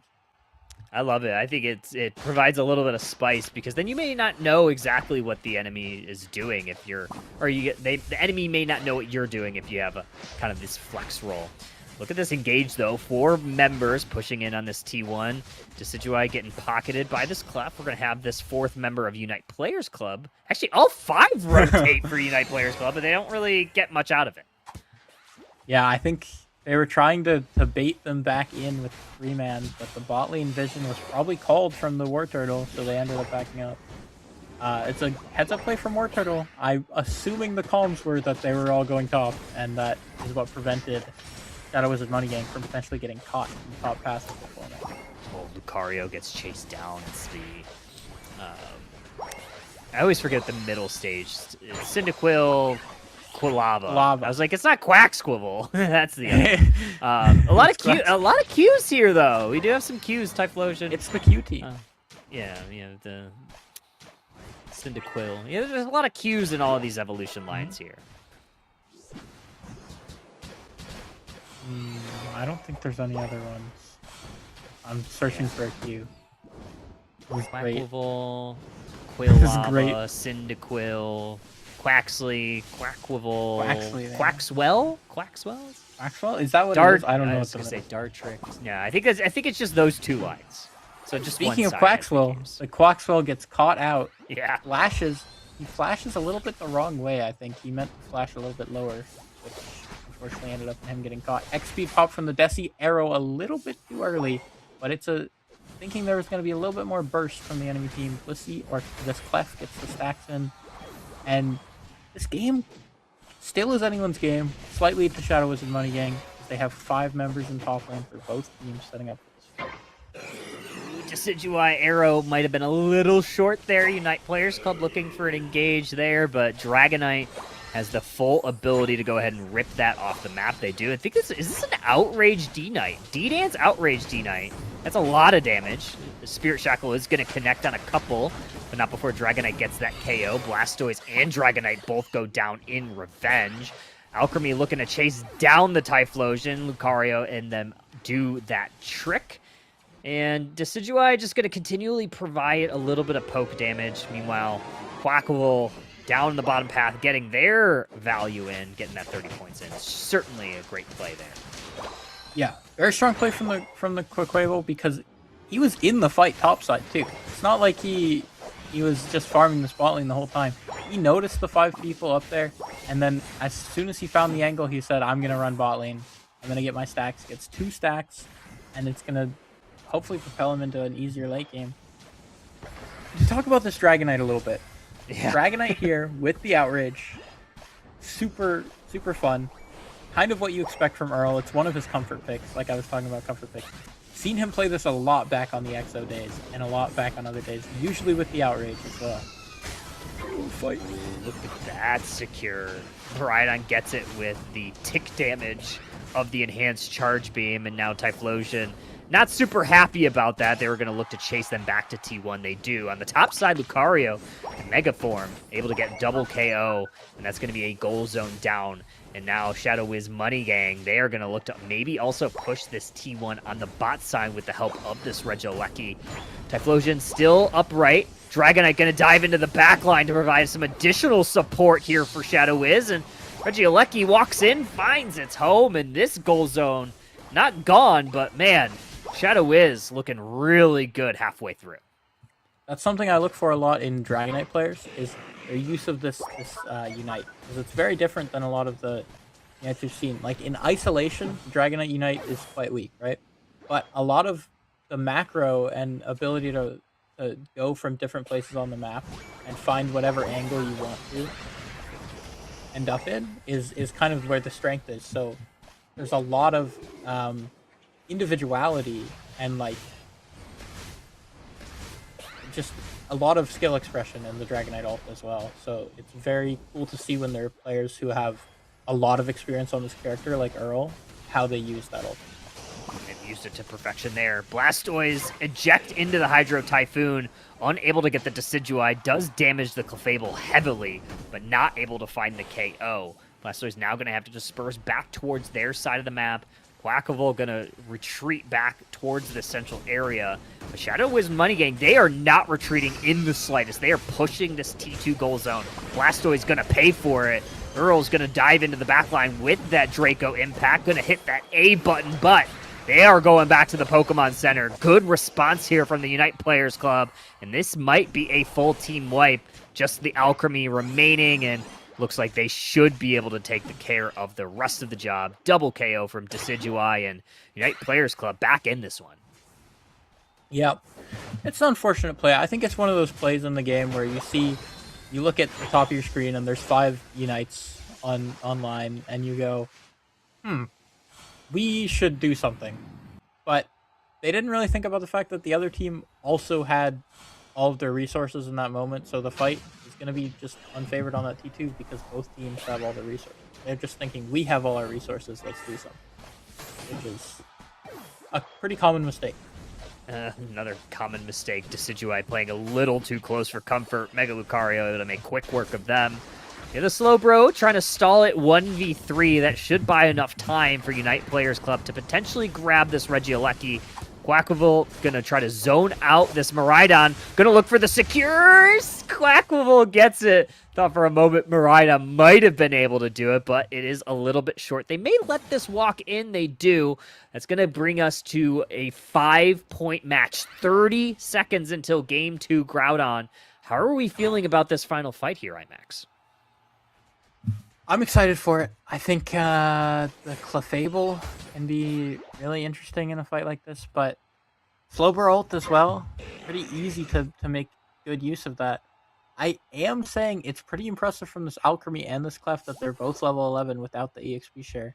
And something they haven't talked about is this Alchemy build. I'm not going to touch on it right now because I've talked about other stuff, but he's not the normal one. And but I favor Shadow Wizard Money Gang. I think the Dragonite and the Alchemy play really well together. Alchemy Unite is going to be strong. The Blastoise ult and Rhydon ult, Luca ult. Like, I think they have stronger team fighting tools and the level advantage. But potentially in a more long fight, could go to Unite Players Club if the fight is more drawn out. See how long it gets drawn out. It's already been 30 seconds, and neither team really knows who's in the lead. Telekinesis is going to hit on the Blastoise. Blastoise surfs into a wall. Might have been a mistake there. Alchemy gets absolutely deleted from the Thea Skyrim. So does Mega Lucario. You have the Unite move from Decidueye pounding in Shadow Wiz Money Gang, and that's going to send them scattering. Decidueye does get taken out by the Draconite, who is the only one remaining. 3v1, can Earl get it done? The answer is no. Unite Players Club gonna converge on this Groudon.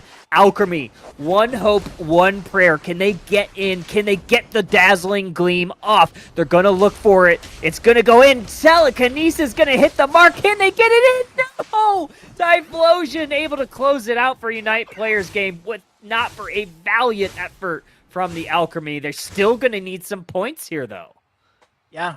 Groudon and 40 seconds left. It's definitely not a sealed deal. Poke is going to be strong. It's a very hard fight to play compositionally from Shadow Wizard Money Gang, but they do find a pick maybe onto the Slowbro. If he ends up going down, it's going to be huge for them, but they overextend a little bit too much for it. Arrows are too much with the Groudon buff, doing too much damage. Quaxcable caps in the bot lane. So it's just going to be a sealed up game. Unite Players Club played that fight really well. They found their angle onto the Alchemy. Got very chunked. He got hit by 2 arrows. Had to Unite on low HP when they were looking on the Luca. Slowbro ult comes out on the Luca. Really good targeting. Right after the Mega Luca ult.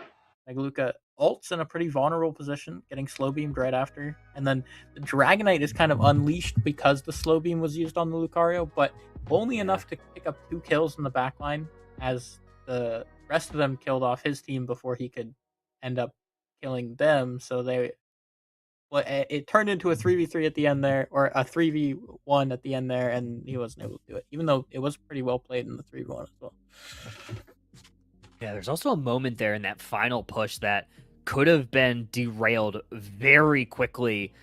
And it was Q that dove into the Decidueye in the back line, hit them, but Lord Crammy hit the perfect juke move, was able to sidestep Lucario, avoid the close combat, and had just enough HP to survive and then unleash a few extra arrows. If Q was able to get that Decidueye, it could have been very sticky in those last moments, especially Mega Luca with those buffs, but we don't have to talk about that. Unite Players Club able to close it out, 706-187. This is going to be a 2-0 victory for them, and man, that was a very close match. Both games looked really close, go down to the last moments there.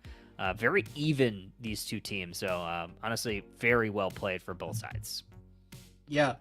Unite Players Club coming out strong, though. I'm excited to see. I think that means they're 2-0, if I'm not mistaken.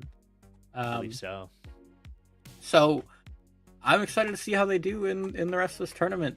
You know, not a traditional looking team like we've been talking about, but it looked pretty solid.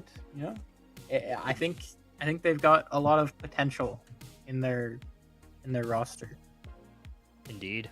Alrighty. Well, that is going to be it for us two. We are going to bring in Jonathan Hyde as well as Meowry for our final 2 sets of the evening. Before we say goodbye to IMAX and myself, IMAX, any final thoughts on Underdunk 90? How are we feeling? Any thoughts on the meta? Any thoughts before we send you out? Anything that you need to shout out? Yeah, I mean, Underdunk, really an interesting Underdunk. I'm curious. I want to look at who these guys played in round number 1 on Shadow Wizard Money Gang and the Unite Players Club. Unite Players Club, round 1, it says they played AMG. So taking out a team like AMG is pretty impressive. You know, I would have loved to see that set. Yeah. Shadow Wizard Money Game played 5-stack pack. So yeah, I would have loved to see the set between Unite Players Club and AMG. AMG, obviously people who you recognize, right? You know the names of. I wasn't familiar with Unite Players Club outside of Lord Grammy from Solo Queue, like I said, but they seem to be showing a strong performance. So Good stuff. I'm pretty excited to see that. I don't have too many other thoughts. Just Alrighty. I think that's shout out. Thanks for obviously casting.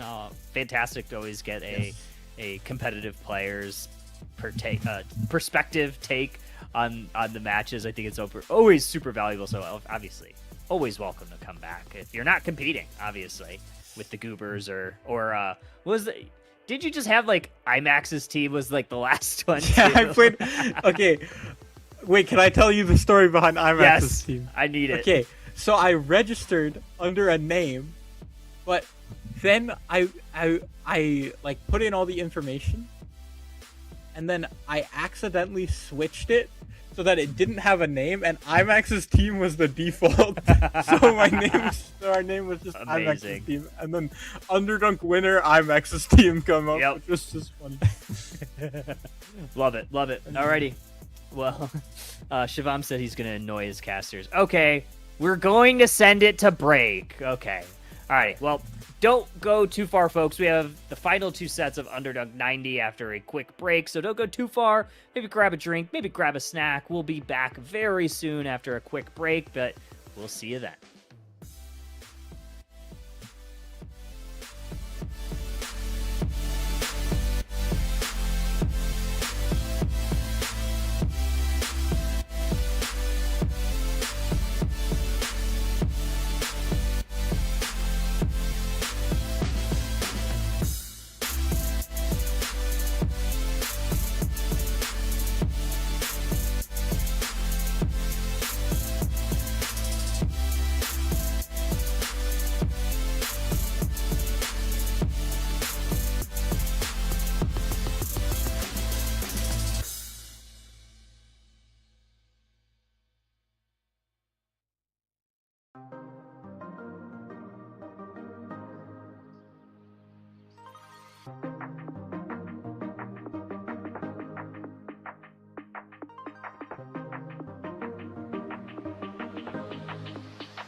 everybody, we are back with more Underdunk 90 going into Swiss round. I am Jonathan Hyde, once again appearing with Meowry.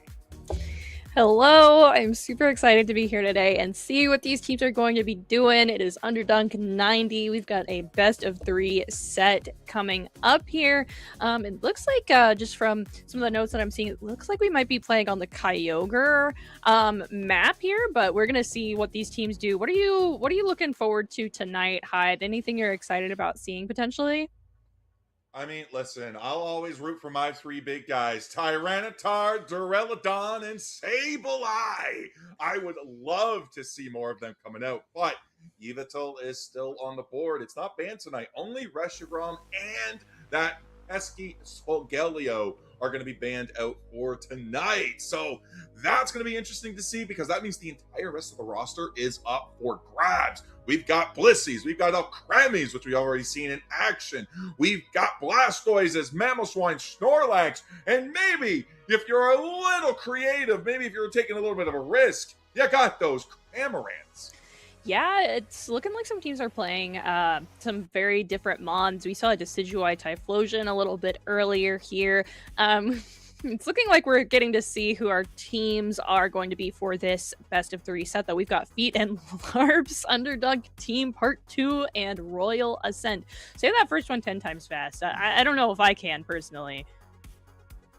Listen, it would take too long to try that attempt to go for 10 times, but I'm excited to see how these teams are going to interact. I have not seen any of them play before, so this is all brand new. Mind you, I don't know the rosters yet. I could probably go on to the Start GG and actually look at the rosters, and you viewers at home can do the same too if you just do that exclamation point bracket in the chat. But yeah, I'm excited to see what's a lot going to be coming in here, because there's so many options on the table. There's so many things that players can do, and this is all-star draft, so you have to be careful about what you're bringing in game number 1, lest you kind of muck yourself up for game 2. Yeah, I definitely am a huge fan of this game mode, because you get to see a lot of different mons being played, but it looks like we're going ahead and starting out strong with our bans here, getting out the Psyduck already. I definitely think that support is super ban worthy for sure. Yveltal as well. It looks like we might be going for Snorlax alongside the Feraligatr as well. I'm not surprised to see these bans out. Psyduck is one of the best supporters in the game. Snorlax is the best defender in the game. Yveltal is the most broken executioner in the game. And Feraligatr, I mean, everybody just hates gators these days. I'm just saying. Skeleturds, Feraligatr, we don't like them here. But looks like BTP is going to be picking up the Umbreon, getting them out of here. And now Pirate King is now on the board with their ban. What do you ban? We're searching through all-rounders. We going for a Charizard? We're going for a Charizard. Charizard Y to be exact here. And yeah, no surprise to see the Umbreon ban really either. It is also super strong for sure here. I wonder what we're going to be locking in here. It looks like BTV is going ahead and heading for the Hoopa pick. They are very, very strong on the Hoopa, so that's no real surprise there. It looks like Royal Ascent might be locking in a Mamoswine straight off the bat. I believe I've seen Harrow play Mamoswine before, potentially, with Dark Raptor looking at a support right now. And we're taking a look and considering the Eldegoss here. These are all strong picks from these pools here. Like you said, Hoopa, Eldegoss, these are some of the more stronger, more versatile supporters as well. And Mamoswine, the best tank overall. Now we're going to be seeing Royal Ascent looking at potentially locking in Espeon. We're taking a lot of power picks off the board right away. And there's Garchomp coming in to go into Feet and Larps Underdunk Team Part 2. Curry on Meowscarada and Watashi 2 on the Mew. Ooh, I don't know if I've actually seen Meowscarada out a whole lot as a speedster, but again, haven't been watching too much gameplay, but I want to say that one's a little bit more, I don't see it too often here. No defenders notably on the side of Feet and Larps Underdunk team there, but they do have the Mr. Mime there on their side. Pirate King is going to be pulling out the Absol as their speedster of choice on their side, with the Garchomp as well to finish off their comp. a lot of strong early game. We got a strong gank from a level 5 Absol coming in. We got Garchomp absolutely mean in that top side lane there, along paired with an Eldegoss. That's not going down much. That's not going down anytime soon there. And we got that Mamoswine with the Espeon into the bottom lane. Royal Ascent looking incredibly strong. Feet and Lurks Underdunk Team Part 2. They got a lot to watch out for, but they do have the Hoopa and the Mr. Mime, able to output some decent CC, some decent stuns. They have that long-range cannon with Mew. Yeah, they do indeed. We're going to be watching for Pirate King and Reggie as well. Well, actually, JK, not Reggie. The Mimikyu Curry on the side of Feet and Larp to be getting some early stacks in on that attack weight as quickly as they can throughout this early game there. So I'm kind of expecting those will probably be our central lane Mons, looking for some ganks kind of early. And then going from there, I really like Royal Ascent's team comp. As well, I think they have a lot of varied mons there. The Mamoswine to start the engage and provide some CC, the Espeon to provide a ton of damage potential or secure potential as well, and Garchomp also is just can be such a monster if it's able to get online, and also has such a really nice early lane phase as well. I think the worst thing Royal Ascent can do in this match is underestimate the powers of that Mimikyu and that Meowscarada. They are very snipe-heavy, back-heavy Pokemon. Like, one moment you're kind of seeing them there, and the next moment they're not there, and all of a sudden they're like, wait, how'd you get on top of me? Whether it's that ability from Meowscarada to able to go invisible, along with the double team to create an extra clone that stuns you if you KO it. You're like, haha, I got you. You're like, wait, what? What happened to me? No! And Mimikyu is just like, hi, I'm here. Now I'm there.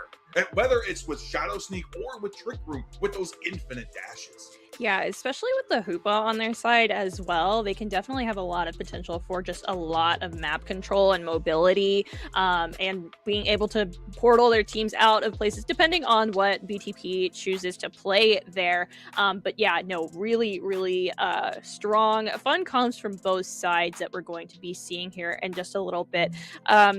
I haven't gotten to seeing either of these two teams play against each other before, but I've seen a couple of these players, and I do know we have some strong picks on both sides here. I've seen BTP play a lot since they were on Team XO, and then also Pirate King and Aster as well are very, very strong players. So this will be a really interesting match to watch for sure. Oh, and I've also seen Reggie play a little bit as well. Yeah, it's great to see a lot of these familiar places too, especially in the grassroots scene. From what we've seen, like it's great to see everything still coming out. I know the announcements got everybody a little bit bummer there, but Underdunks is 90 Underdunks old now, folks.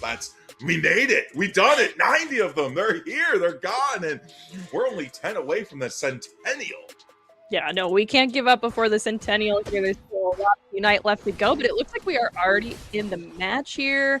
And we are looking at this top lane right here. We have BTP along with Reggie up this top lane here. We're already at our second evolution on that Meowscarada, but we've got 3 up this top lane so far. Already got an Espeon online as well from the side of Royal Ascent. Now, I mean, looking at the score, you'd say, all right, nobody's really winning. Feet and Lark's Underdunk's team might be coming in, but Meowscarada picking up a quick double KO, looking for the 30 in there. No! Gonna be the Espeon snipes. BTP tried to save him, wasn't enough. And now Absol says, I'm here as reinforcement.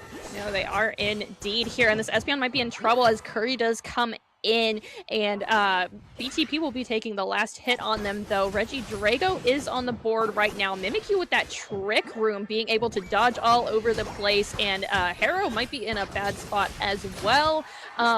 There with the Mew securing a 2KO streak for their side, and a nice 30 dunk in, along with Mimikyu just getting some stacks as well. We have a level 5 Eldegoss before we even have a Gabite for Royal Ascent. Unfortunately, that Gibble's going up against a level 7 Meowscarada, trying to do what they can. Good luck there. But down in the bottom lane, there is a brawl. Mimikyu's able to come in and take down the Eldegoss. Now we're diving back in. We're getting on top. There comes the Play With Me to take down Espeon. Espeon is gone. Mr. Mime claims that KO, and Piloswine is deleted. No, Oh, they are indeed. And that was a nice overcap down that bot lane as well. Everything happened pretty quickly, so I didn't see exactly how much here, but Reggie is up this top lane right now as the Meowscarada. And Feed and Larp's Underdunk team is looking to get some far more KOs in Royal Ascent Central Path here. And down goes Absol, down goes Garchomp, and down goes our Hyloswine as well. And we are going for the Regidrago already. This is such a fantastic start for our purple side. Yeah, Beat Larp's Underdunk Team Part 2 is already taking that Regidrago, starting on the Regirock, the first of the roulettes, and they claimed the Regieleki. They got all 3 Regis in one fell swoop. Now it's going to be Royal Ascent's job to try to come back. It's 140 to a big old goose egg, so they have a mountain to climb, but we still have 6 minutes left in this match. Yeah, we definitely want to start getting some stacks in on that Absol when we can, and some nice KOs as well. Feed and Larp definitely has a good level lead right now with 3 of their team members sitting at the level 10 mark there. And nobody has quite hit that on Royal Ascent just yet. It'll probably be Pirate King who hits that next, but we've got to get that Mamoswine online as well here. And there goes Pirate King to the Mimikyu. Curry is playing very, very well here with that Trick Room moveset here, and the Mew just able to provide tons of poke here is just devastating. Level 7 on Mamoswine. Man, we finally got a Garchomp there, but we only have 3 Unite moves in the pocket. Mamoswine and Eldegoss, they're still lacking those Unite moves almost 5 minutes into the game. That's going to be really hurting for Royal Ascent. Beat and Larp's Underdunk team, though, is already going in. There goes Meowscarada, is able to take down the Garchomp along with the Mimikyu. Absol gets out on 1 HP in a dream, but the Espeon gets deleted, destroyed, eviscerated, and sent back to Nurse Joy. Yeah, no, that Mime is also able to provide some really nice interruption there with those walls as well. Nice, silly. Is that an egg basket on their head? I don't know. I'm trying to figure out what's going on there with that Hollowware. I haven't seen it before. 179 to 48, a little bit past that 5-minute mark here, and we've got our Regieleki on the board. Curry is down bot lane, and look at Mimikyu. They're able to shred so incredibly quickly up this top lane. We're trying to get some value, getting some scores in where we can here. It's just Reggie to defend this pad, but here comes the Mime answering the call for help with the oh my gosh, showtime there. Not really working out too well for Royal Ascent though, as Mew and Hoopa are able to claim some really nice KOs. Oh, the Mr. Mime, the king of crime, was able to take down the Garchomp there. What that Meowscarada failed to finish, or rather ditched to finish, because that Hoopa united.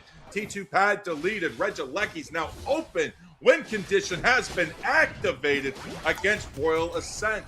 Now we're going right into our central path there. We're trying to get whatever KOs we can because we have to safeguard this farm. This is the only experience we're going to get. But with the Absol now gone, Garchomp low HP. We did pick up a KO on the Mr. Mime there, but it's not enough. Beat and Larp's Underdunk team number 2 is got a 3 KO deletion. Great comeback from Royal Ascent. Oh, really, really nice stuff there. They did get some more points on the board here. No more Unite moves probably until we do see our Kyogre spawn on our map here. BTP getting some nice vision here and also trying to secure some of this catch-up farm from the side of Royal Ascent, but we don't want to push in too far there. Mew also down the pot lane, sitting at level 13. That is 3 level 13s for the side of Beat and Larp. They are doing very, very well. Yeah, huge KO on the Mr. Mime there as well. That is an annoying status inflictor already gone. Now we're going to be going on the Reg Ice. Garchomp starting the rep. Hoopa just up there, just kind of be like, I'm here too. Going for the steal, misses it. The timing was just way off. Yu comes in with a powerful solar beam though. Chunks down Mamoswine, chunks down Absol. Absol tries to go in. Mimikyu going in for the finisher, but it's Hoopa that gets the KO. Garchomp now falls down, unable to escape the Trick Room. That is a tricky little play. Mimikyu goes in for the Shadow Snake. There's 1, there's 2. With the 3 KO streak coming in as the pad is broken. Oh, the pad is gone for that tier 2. We might have gotten Reg Ice, but Feed and Larp does not care here as we move through this central path, pick up any points along the way. The cleanup crew is coming through to grab what they want here, and Harrow taking some damage initially there, but I'm trying to recover a little bit right now. The Mew already getting a nice hit in on the Mamo. We do know where all of Royal Ascent is right now, and the Mimikyu is just going to get a nice back cap in on their home pad while all of this is happening as well. This is exactly what Luke's team wants. They're able to go in. Mimikyu gets the Hundo Burger in, and there goes the Rings Unbound. Pulls them in, and Espeon is down. Meowscarada also fallen. 4v4 right now. Midnight Slash comes out. Trick Room comes through. Are we able to get another KO against Luke 2? Or is it going to be Royal Ascent facing the fall as 1, 2, 3, 4 take the day? They do indeed. And yeah, no, this is absolutely like really tough situation here for Royal Ascent. We still got a minute left on the board though. We're gonna need to reset and do something about this. The Espeon is looking for the Kyogre right now, but they just get taken down very quickly. There, this Mimikyu and Meowscarada are level 15s right now. I mean, this is just there's not a whole lot of ways to really come back from this, Hyde. Yeah, Mimikyu being very patient, going in for another Hundo Burger. Mimikyu not done yet. 650 to 66. We need 600 points scored in 40 seconds. We gotta take this Kyogre right now. But Absol goes down, making that feat much harder. 688 to 66. We're not done. We're just gonna keep putting the scores in. The Kyogre is gone, and I think this game is in fact over. Yeah, no, for sure. We just don't have enough points in our pocket to do this. We did get the Kyogre, though. I think I might have called him Groudon. Oh, my goodness. But there we go. An 86 in. But Feet and LARP is here and ready to defend it. I don't know. Like, they really don't have to do a whole lot. They're sitting at about 900 points. I mean, it's just really strong first game for them.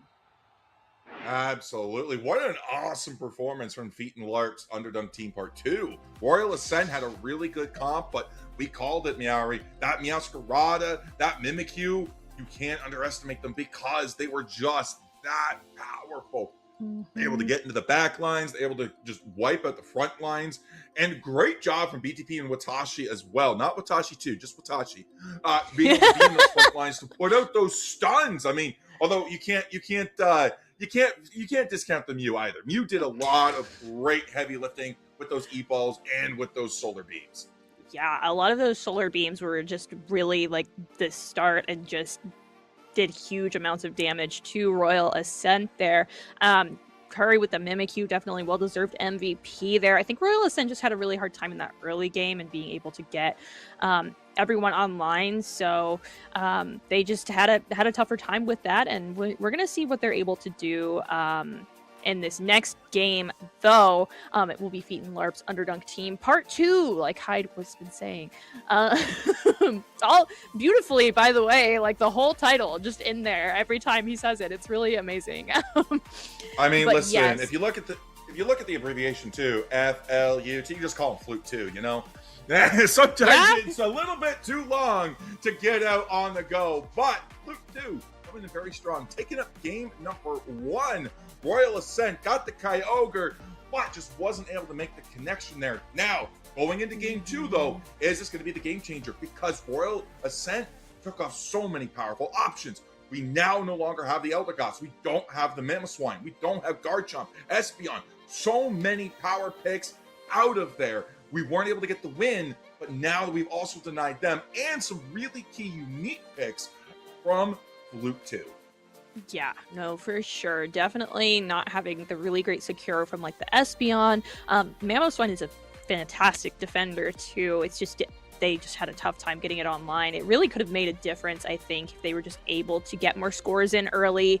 So we'll see what they're able to do with this next one.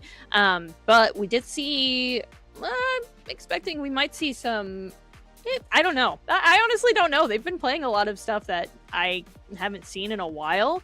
So I'm not sure. I feel like Trick Room Mimikyu isn't played by a ton of players either. But it is very strong. Even when it came out, this might be a little controversial, but the players that understood it, especially the competitive players, some specifically from EU that I'm thinking of that were able to master Trick Room early, were able to do ridiculous amounts of damage with it, and you just saw Curry just run with it throughout that match, being able to rip down those objectives extremely quickly and just tear up the enemy team very quickly as well. It was absolutely super tough to fight against, especially with an Absol who just didn't have the stacks that they needed to be able to scale properly throughout.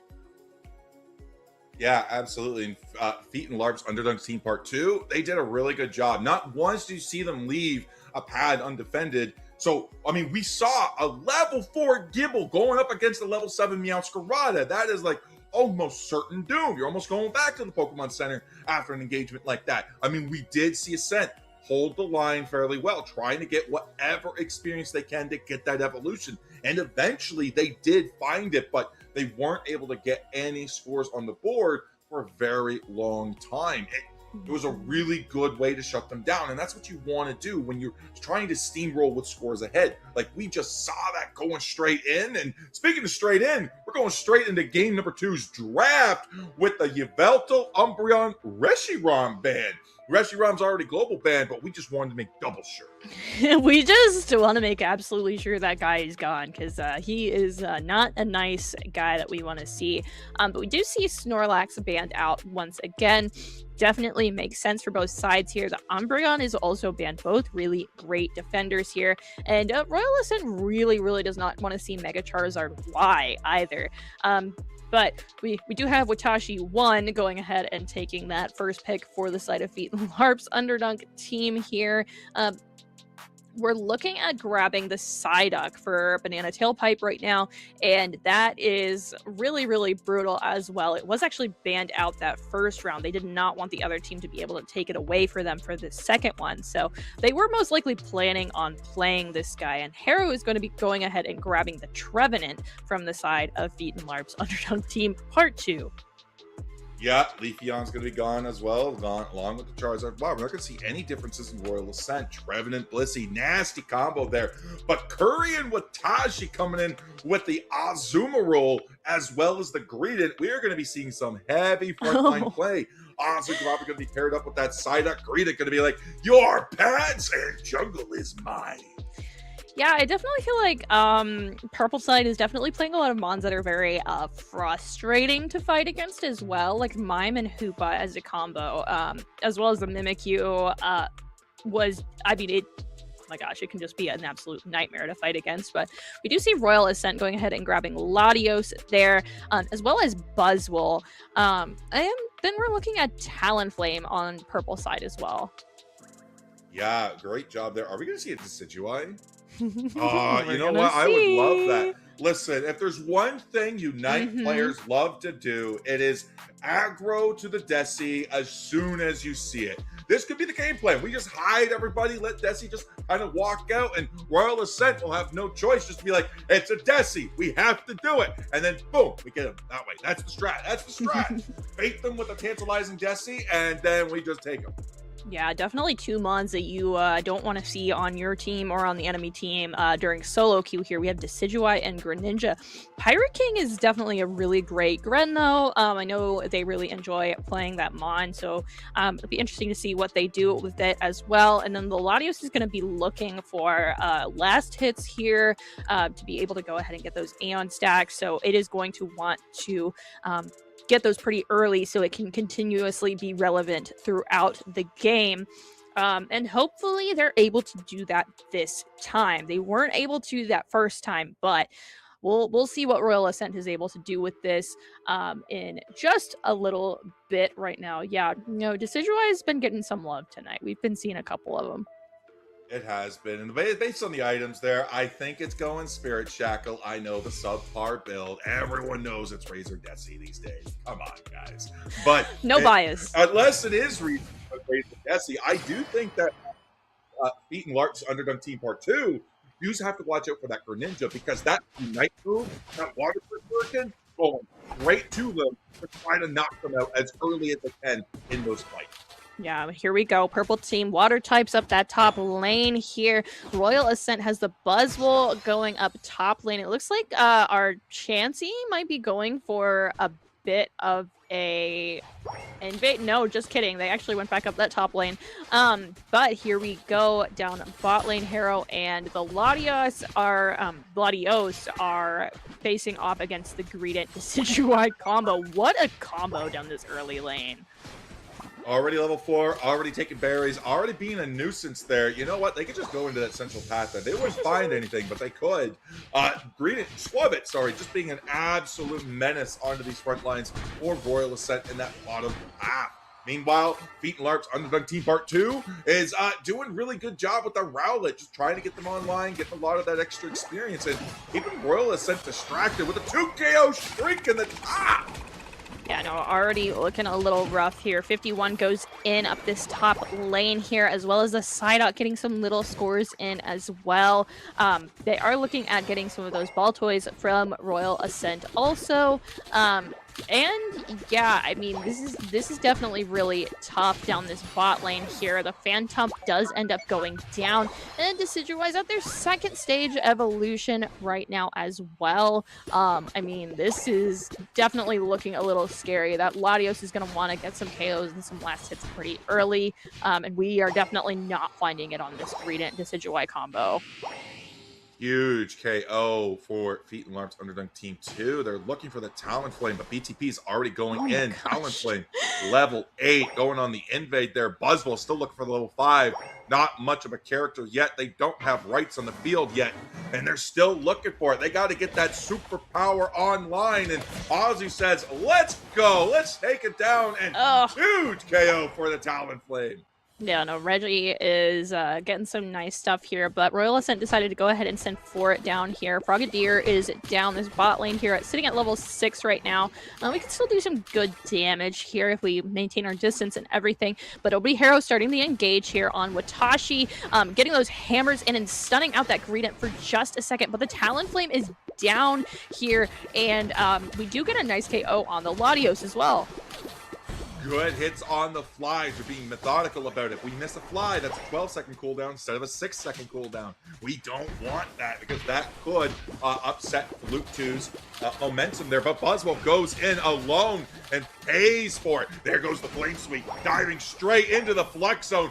Greedent does not care. Goes for the nice knockout there on the Blissey. Talonflame looking for the escape. Greninja tried to chase it down, but says, nah, I'm too fast. You can't catch me. No, absolutely. Just being a menace to society down this bot lane here. I mean, this tier 1 pad is sitting at a single point before it is broken right now. So it has potential for a really great ogre cap. Blissey does end up going down in that Flux Zone there. Feet and Larp's Underdunk Team really not caring about that Flux Zone at all. That's a 29 over down that bot lane here, putting us at 217-4. And Pirate King just trying to get that Unite move, which they just now were able to get. There's also an approximate 30-point over in the top as well. 218-4 there. Not a goose egg, so we are doing better than we did at this point in the game last time for Royal Ascent. But Registeel, Regidrago, and Regieleki once more going to Feet and Larp's Underdunk Team Part 2. Yeah, no, they are looking really, really good right now with that Regieleki heading up that bot lane there. I'm so used to saying top lane. Oh my gosh, and here we go. We do have the Azumarill Unite move does come out here, followed up by the Waterburst Shuriken, but it is not enough to keep Royal Ascent on the board here. The Regieleki does end up going in. We're being careful about how many scores are being put in right now. That is still at 33 there, so that tier 2 might be up for a bit. But that is a nice KO for them. The Azumarill does go down. Decidueye with the knock-knock and that back line there does end up getting a KO on Trevenant, and another one as well on that Buzzwole. Massive KOs for that Decidueye there. Putting out the damage with the Spirit Shackle. What a great use of Knock Knock Latu. Like you said, Latios almost taken down again, but Blissey, we're 5 minutes into this match. Blissey is still level 7, not quite that level 8. Trevenant, Latios, still level 8. Once again, we are missing 3 Unite moves that are very pivotal for Royal Ascent, and Feet and Larp's Underdunk Team Iteration 2 is just going to town, just seeing like, you know what? This central path is now ours. You don't have it.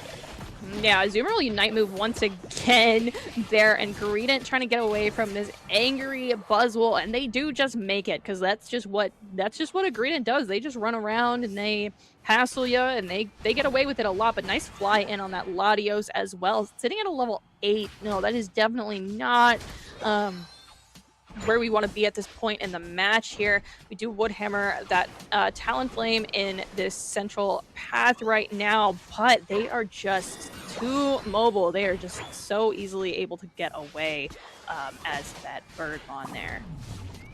I love what they're able to do. They're able to set things up. The Talonflame goes for the fly there. They're almost getting the KO. Talonflame very low. Goes for the flame sweep. Takes down the Latios.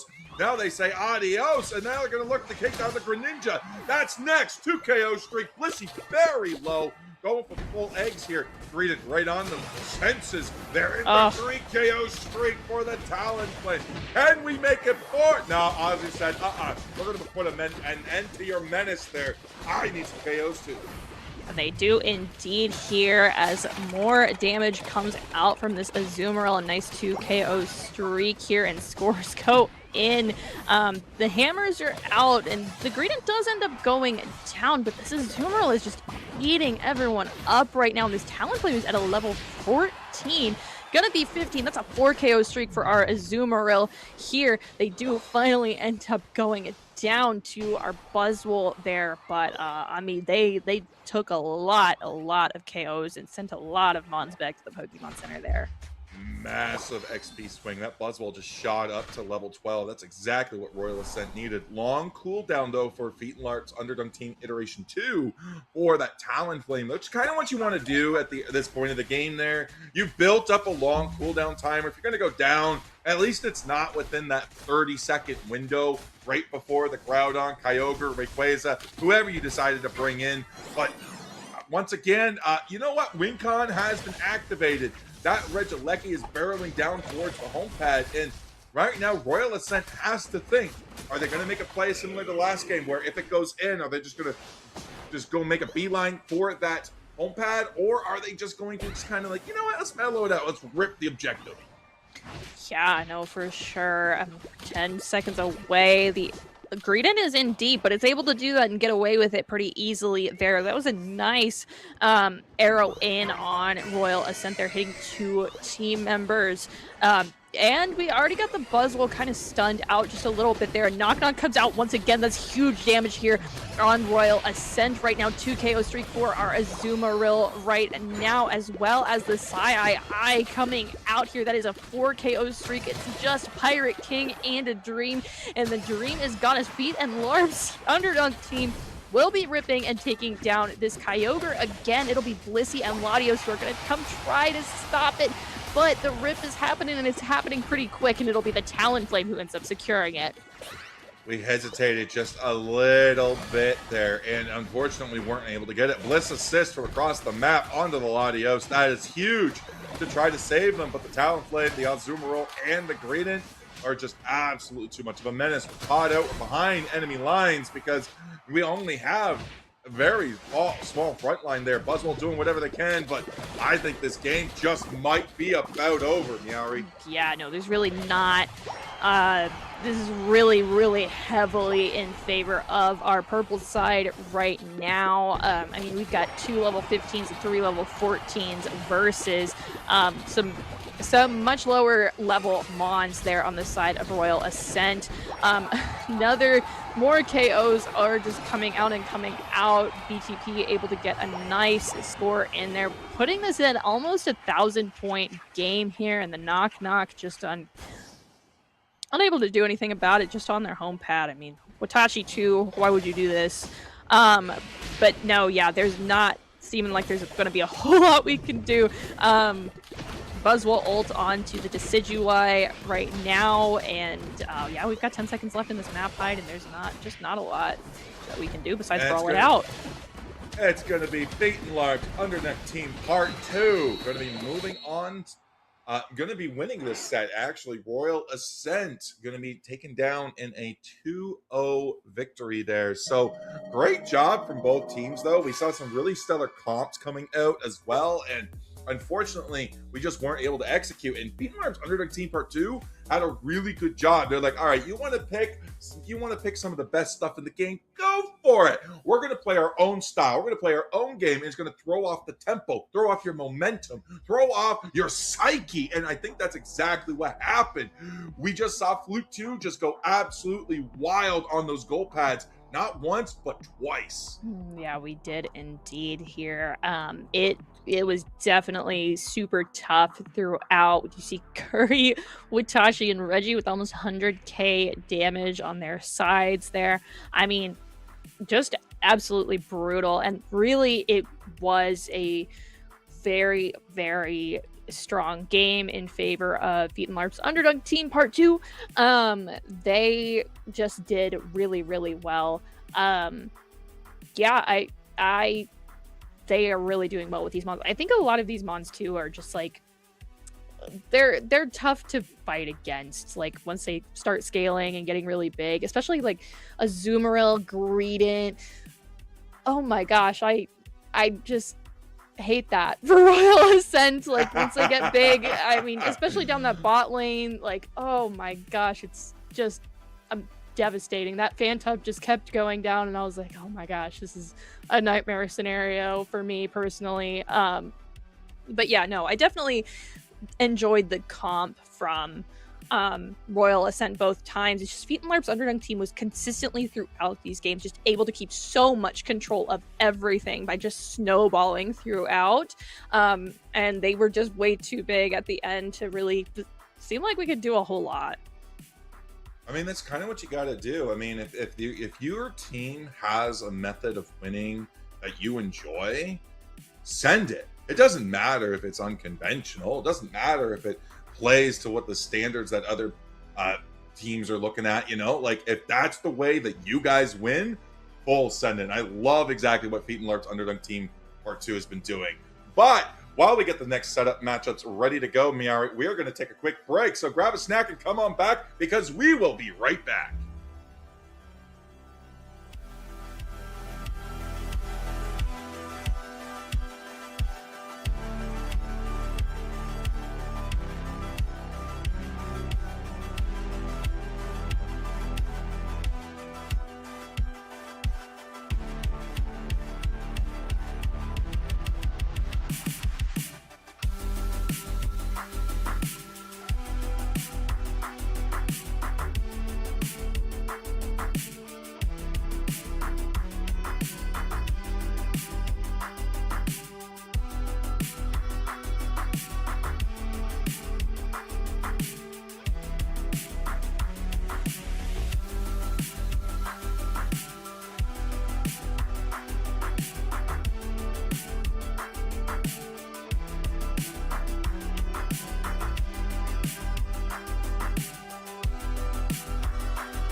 Welcome back. The final set of the night. It's going to be Peyton Lart's Underdunk Team Part 2 versus Gambaru Dex. And we are excited to see in this single elimination event. And Miauri, of course, it's all-star mode. Yes, and we just saw Feed and Larp's Underdunk Team Part 2 play in this last set, but they have all of their picks up once again, so we might see some of those nasty mons that they had out that first time, like that Greedent, that crazy Hoopa, the Psyduck, the Mime, the Mimikyu, all of those picks, Gambaru. But both of these teams have ran basically undefeated throughout this. So I'm excited to see what Gambaru Dex has in their pockets and what they've got going on here. But we are just heading straight on in. It's looking like Curry is looking at potentially banning out that Psyduck once again. They might be wanting to play it throughout their second game here, but not right now. Over Tony going ahead and getting the Umbreon off the board right now, as well as the Feraligatr. Yeah, I mean, so far, staple bands getting it out there. We're opening the door for Mamoswine to come into game number 1. Zacian going to be taken off the board, though, for the side of Peyton Larp's Underdunk Team Part 2. It's going to leave the final band in the hand of Gambaru Dex. Are they going to go for the Hoopa? I think they are. Yes, they are. They do not want to see BTP on that thing. It is a menace here. It's looking like we're first picking once again, looking at our supports for BTP for the team to play around right now. And we might be actually wanting to grab Mime once again, and I don't remember who was playing that first time. Oh, no, never mind. We are pulling out the Yveltal. I mean, if it's up on the board and you're just going to leave it, might as well take it. Well, they are going to be looking at Goldie, potentially bringing in a Crustle. Mamoswine still on the board, but we're blocking in Crustle. Blissey, yeah, you know what? Might as well take it. One of the best supporters that you can grab. Yeah, Blissey not banned, equal Blissey grabbed here. No Umbreon, equal Crustle can play pretty well as well. And, you know, looking like we're going to be grabbing the Mew on the side of Feed and Larp's Underdunk team as well. It looks like we've done a little bit of name changing around too. I believe it was Watashi 1 or Watashi 2 that was on the Mew. I think it was 2 there, but they did really, really well that last set here. And they're picking up the Mr. Mime once again, so crime will be on the way for this next game for sure, but we might be able to meet it here with a Inteleon pick for Chris as well as Machamp. Floppa is going to be running that mon. Ooh, I love Machamp. Listen, he's got 4 arms. He can submit you. There's a lot of things that Machamp's going to be able to do, but they are going up against Mr. Mime, the king of crime. And Reggie and BTP going to be locking in Ceruledge and Palkia.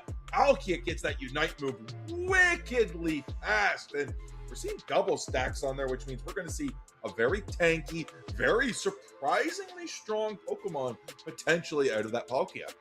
Yeah, really, really interesting here. I'm wondering what Gambaru Dex is going to go ahead and lock in for their last pick here. It's looking like we're grabbing the Talonflame for right now here. Don't want to let Feed and Larp's Underdunk Team Part 2 have that guy. And yeah, the Palkia pick is interesting here. So whoops, not all legendaries, but heck, we sure have a lot of them here with 2 on the side of Feed and Larp's Underdunk team. I haven't gotten to see Palkia play in competitive before, so this is going to be pretty interesting right now. But yeah,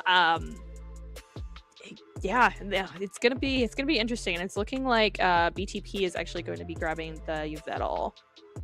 Yeah, Yveltal also going to be coming in with that Curse Incense there as well. So Blissey is running that special attack specs, which means we are most likely going to be seeing those eggs there. I don't know why you would run that with the Safeguard build or that Helping Hand. Maybe you want to get that extra power with the slap combo. You know, I mean, listen, Blissey throwing hands, that's always an insane thing to do. One of the best secures in the game, especially the early game. If you see a Blissey out secure you, you know what? Like, it's going to happen. Yeah, I mean, you really just can't feel any type of way about it. You can't internalize it because it just happens like that. It's just really, really good there. But yeah, Blissey eggs there as well. And Blissey has some really great secure options as well. I mean, even its ult there. But we are going to be going ahead and heading straight on in here. This grand finals best of 3 set here. Feet and Larp's Underdunk team going to be our purple team once again, and Gambarudex is going to be our orange side. With that Inteleon and Crustle combo heading down this bot lane here, facing off against Mew and Mr. Mime.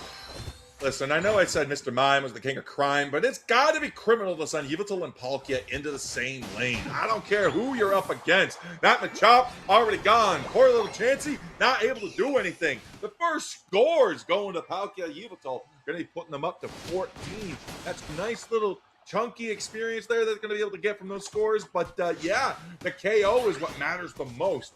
Now we do have Talonflame as the little Fletchinder coming in. They get on top of the Yveltal. Not able to make use of the Buddy Barrier yet, and it goes down. Blissey claiming that KO. Blissey wants blood, folks. Yeah, we did force the eject there off of our Fletchinder because Reggie is up here, and they are Sarah-Ledge. They have both buffs, and they are big and strong. We don't want to do too much with Reggie over here right now, but we are going to be taking and grabbing as many of these Swablues and Altaria as we can, and the Crustle is kind of caught in the middle of just a ton of damage right now, as Feet and Larp's Underdunk team is going to be pushing in, but there is a lot that is meeting them with Gambarudex on this top tier 1, so they go ahead and back off. Really tough lane now on the top side there as Yveltal gets Oblivion Wing. Now and then on the bottom side there, yeah, Mr. Mime continuing to this crime spree there, going into the central path, just invading, you know, all of that. We got 4 members of Gambarudex trying to take them down. Finally do, but how much lane advantage do we just give up? Yeah, no, they definitely sent a lot to try to counter that one Mr. Mime in the central path there. Blissey trying to get some stacks up this top lane here with Curry, just absolutely not wanting it to let them here. This Palkia is hitting kind of hard right now, but they do go ahead and get 2 stacks. That's 2 points on the board for Gambarudex. Reggie following up on that KO there and taking Blissey down. Overtoning needs to get some sort of experience on the board. They're going into 3 very powerful Pokemon by themselves. Yeah, Gambarudex on the back foot. The momentum and the tempo still in Feet and Larp's Underdunk's Team Part 2's favor. They really have that going for them. Mr. Mime's going in for the engagement, though. We get the evolution on the Talonflame. We're finally a character, but we don't get to enjoy it as we are quickly taken down. Yeah, they are indeed 93-2. Becomes 103-2 there. And, I mean, Mew has been holding it down bot lane for a while now. While all of this has been happening, and then Reggie Drago's on the board, so we are seeing some contention for that here. Machamp does end up going down, as well as Blissey to Reggie here. Reggie is looking really big and really strong right now. While this has been happening, though, Gambarudex has been grabbing that Regieleki down that bot lane. Nice play for them on their side right now. But the Regieleki does just kind of go in, and it doesn't look like we are looking to score in it. The Talonflame might be able to here, but we might also pay for it with a lot of damage over on this side. Yeah, they're able to dodge a couple of quick attacks, going for the fly, but they get baited out and they get taken down while in the flame sweep. Sarah-Ledge is burned, just too strong. Blissey falls down. That's 2 KOs against Gambarudex as Feet and Larp's Underdunk Team Part 2 is taking advantage of the bottom lane. Lane objectives are not up because they are gone. But Reggie Drago still here, waiting to be like, guys, I'm a character too. Please, I'm an objective. I'm useful. And there we go. The Yveltal gets that score speed boost. Yes, it does indeed here. And we're trying to secure some of these Swablues and Altarias right now. Rock Tomb does come out, but we're kind of just poking at each other at the moment here. Gambarudex doesn't want to get too far on that side. doesn't look like either team really does here. Curry might be looking for some vision here down this mid lane, but Chris is looking pretty low as that Inteleon does get caught out there with 9 taking the last hit on them. That Unite move does end up coming out right there, but the Flame Sweep does come out and does push them back towards their tier 1. Huge save by that Bloody Berry from the Yveltal as well. Now we're going in. There is the Palkia Unite move coming down. Yes, a hit there. You're going to be able to lock them in. The Revenant Ren comes through as well. Crustal holding the line. Massive KO from Inteleon as the Rubble Rouser comes out. You've made the Crustal mad, and now Ceruledge is about to pay for it. Yeah, one good snipe here might make all of the difference, but it's a couple A presses that do it there on Reggie as well. They were very, very low. Really great job, but yeah, I mean the eggs are working to try to keep that Machamp up, give him some snacks while all of this is going on. And yeah, Palkia is looking like, I believe that's the Unite move once again. It did get that back extremely quickly, Hard. It does indeed. It's almost like it's just a third move for it as well. Quick 2 KOs though, as Regieleki is now going to be resetting. Beaten Lark's team, Underdunk team part 2 has to back off there. And even though the score 143 to 83 is in favor of Flute 2, Gambaru Dex is back on the board. They are, and they are making some great plays right now, capturing that Regieleki for the second time throughout this match. The Yveltal Unite move does come out once again, and we are trying to keep Gambaru Dex on their side as much as possible, just ignoring that Regieleki barreling towards our top bot tier 1 right now. The Flame Sweep is out from the Talonflame once again, but that's a 2 KO streak there from Reggie. They're just able to take down so many with the Palkia following up with some damage as well here, and yeah, I mean, the second time Pete and Larp's Underdog team has just ignored the Regieleki and just said, hey, I am out to get y'all off the board. I don't really care about this Regieleki right now. Mr. Mon gets submitted. There goes the Barrage Blow. Very late Unite move coming out from that Machamp. 8-second cooldown now. Lots of experience on the board to try to get it, but then Ceruledge is going to be going down. Once more, though, 2 members down from Flute 2. We are seeing Gambaru Dex able to come back, take these fights in a nice, good fashion. Nice get away, but the Swablu! The Swablu claims the KO on Inteleon! They do indeed, and Goldie is getting some nice hits in on Curry right now, but Curry is just too strong as this Palkia. They are level 13 right now. We are 40 seconds away from our final objective spawning on the map right here. 207 to 103. Not that much of a disparity between the scores, but it is still looking pretty rough, especially with the level difference is a bit more threatening. Reggie with the level 14 on the Ceruledge is kind of frightening as well. But I mean, it's not as much of a difference as we've seen in some of the past games. No, the 207 to 103, the going 10 seconds in, this is actually the closest that a team has been that we have been started casting going up against Flute 2. Gambaru Dex doing a great job there, especially with the levels. 2 level 13s, 1 level 12, 10 and 11, keeping on pace with what Flute 2 is going to be looking to do. We get the massive KO on Ceruledge. 24 seconds is what they're going to be out for. Talonflame able to get out and look for another opportunity. Now all of a sudden, these snipe shots are doing massive damage. The Barrage Blow goes in, but they're saved by the Showtime!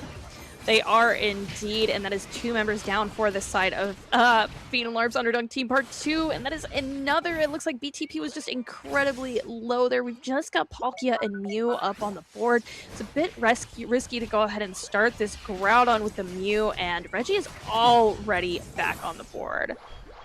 They got to start the rip now. They have 2 people down. Yveltal's about to come back there. They do have to watch out for the Revenant Ren, though. And Crustal's already looking to get them away from it. Ceruledge looking for an opportunity to come in. They're just going to walk by. We get them stunned in. The Revenant Ren's now going to come through. Do we get the secure? Talonflame grabs it. Gambaru Dex grabs the Groudon. Now they just got to score. They need 2. They need 1 Hundo Burger and then a little bit. And it's Yveltal, Palkia, and a Dream. These duo is about to get punished for the demonic lane that they started this game with. Yeah, the 24 goes in down that bot tier 1 here. We still need to score again. Right now, Gambaru Dex is pivoting and going up towards this top tier 1. Right now, the Machamp with the 50 goes in, becomes a hundo burger there for them. And we have kind of baited Feeds and Larp's team out away from their tier 2 and away from their healing on that, but BTP does have a Groudon buff on them, so they might be able to do something with that. They do get a buff. It's going to be on that Mew, but will they be able to get enough points in the pocket? Because they need more than 100 to score and get it in. Yveltal goes up. There's 90 going in. No, we're the burn. Blissey. No, the Blissey slaps. Blissey slaps. Keeping that 45 from going in. Oh my gosh. I told you, you can't underestimate Blissey. Blissey just loves to throw hands. What an amazing game 1 coming out from Gambaru Dex. No, really, really great plays from both sides here. You can see Gambaru Dex, they kept it calm during that end fight, and they got some really critical KOs there. The Inteleon was Inteleoning as it should, and they were just able to capture the Groudon and turn that around for them a bit. And nice job from the Blissey on keeping that 45 from going in, that 90 there. It would not have been enough, but it would have definitely made it a lot closer for Feet and Larp's Underdunk team part 2. Yeah, absolutely. Listen, Blissey coming in with the heals of a lifetime, 114k. That is amazing. I mean, when you got eggs coming in, we got those full stacks. That's what you want to see, and they're definitely putting in the work. And listen, that early game was definitely rough. Look, Fleet 2, Fleet and Larp's Underdog Team Part 2, they were able to come up with some nasty lanes, and it was demonic. Yveltal, Palkia in the same lane, that was diabolical. And then the Mr. Mime in the basement, oh, bro, like, they had it. But Gambaru was able to make the play. They were able to come back. And you could see from their comp, too, what they wanted to do. A lot of their Pokemon were there to set up Inteleon to get those snipe shots, for Talonflame to land those flies. Those tools no longer in the pocket, because this is All-Star Draft, baby, which means all those 10 Pokemon gone. 6 more about to hit the roster, and that means all new teams coming in for game number 2.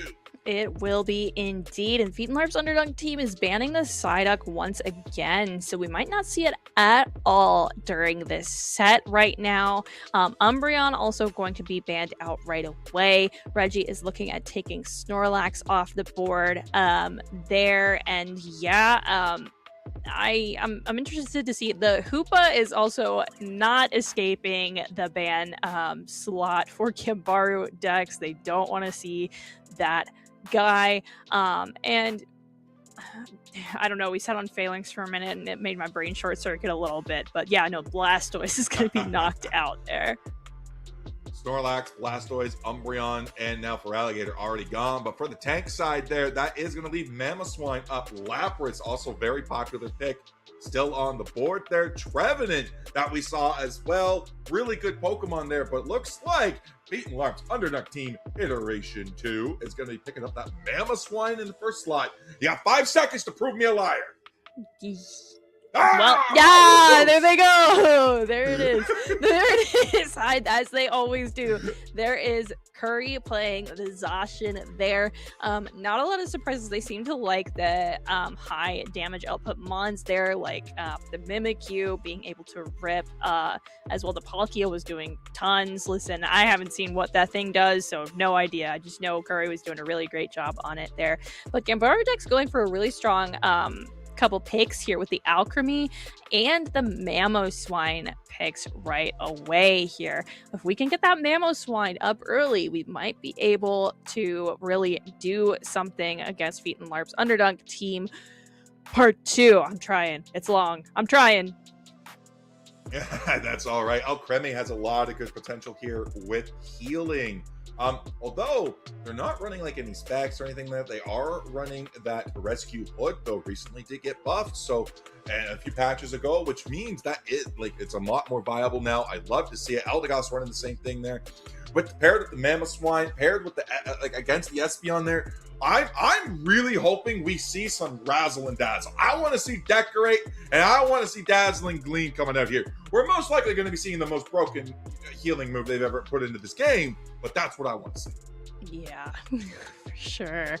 Yeah, Quaquaval picked for Gambaru decks as well as Skeledirge.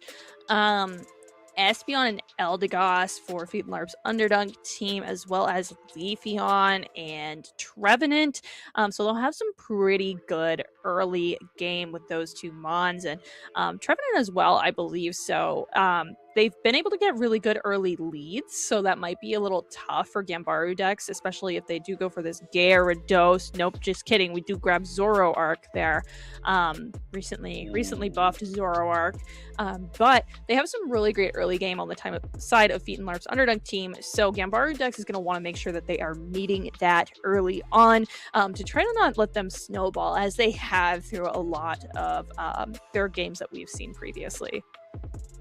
Potential healers on both teams, and we don't have any Curse Incense, although we did see the Rescue Hood get swapped off for a Muscle Band, so maybe this is a Leaf Tornado Eldegoss. You know, I would love to see it. I love seeing unorthodox plays. I love to see different moves. I love to see what's kooky in Unite, and I'll tell you right now, a Leaf Tornado Eldegoss would absolutely be like, oh, chef's kiss. I believe I actually did see one in play earlier in the night through this Underdunk. I think IMAX pointed it out when we were watching just a little bit before this. And yeah, definitely not a common move set here, but there's some at stake here. If Gambaru Dex takes this game, they will be taking this set, and they will be the winners of Underdunk 90 here. So Feet and Larp's Underdunk team is going to have to put in some work here and make sure that they don't run away with the game in the last couple minutes like they did this last time.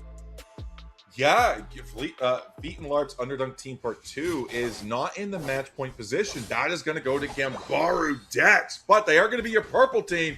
Gambaru Dex, your orange team. And we're sending Zorua and Leafeon into that central path. Yeah, we will be indeed. We have our Skeledirge going solo down this bot lane here. It's looking like our Mamoswine unevolved is going to be heading to invade that central lane for the side of Feet and Larp's Underdunk team here. Phantump taking a hit from Skeledirge there.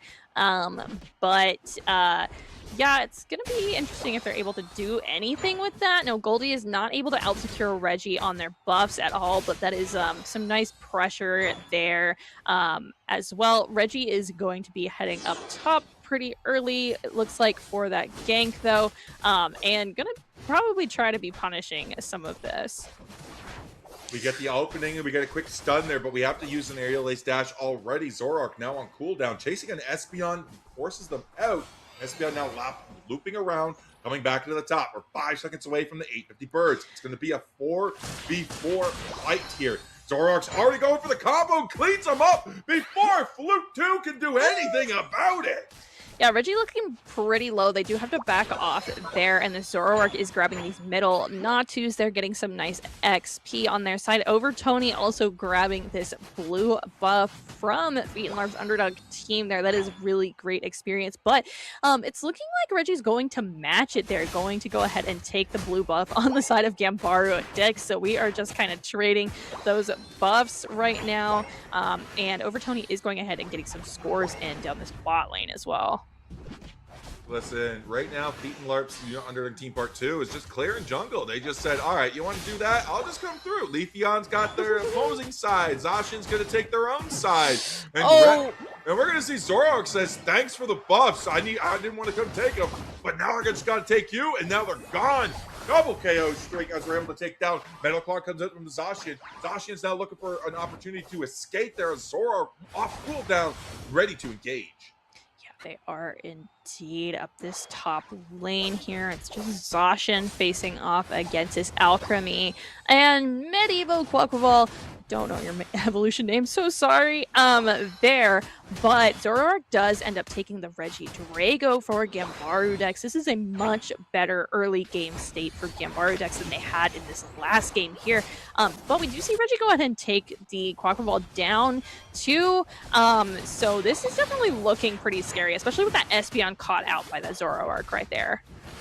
Right now, the Zoroark is just eating up, and paired with the Mamoswine. Man, I almost wonder if the Zacian was worth it over the Mamoswine pick, because right now they might be regretting it. Mamoswine's been doing some great work setting up that Zoroark. They've already broken that first T1 pad there, 115 to 42. This is a completely different state of the game compared to game number 1. Yeah, 42 to 115. That Emerald two-step did come out to take out just the Alcremie, though. And Regilecky will be playing on the side of Feet and Larp's Underdunk team right now. But, I mean, we are not pushing scores with it right now. We are just kind of letting it go for what we want. We did send Leafeon down that bot lane here, but Skeletorge and Alcremie were there and ready to meet it to defend. I like what the Quaquaval's doing. It keeps going back and fighting the Reggie, hitting the pad, getting those shields, not letting its HP get chunked down too much by trying to fight it one-on-one. 42 to 115, though, as you said, Miari. And yeah, Beaten Lark Underdunk Team Part 2 is looking to be a bit behind there. Nice grab from the Ice Fangs there. Now we're going to come in with the Quaquaval. That's the Unite move there. And then, oh! Going to be Trevenant, going to be taken down. Yeah, never let our defender go down here right now. And they're about to be fully evolved as well. But Razor Leaf does come out from Reggie. But this Leafeon just has not been able to scale throughout as it would need to here. And there it is. There's the Mamoswine for Gambarudex. And it is looking pretty rough. There's the Ice Fang able to kidnap that.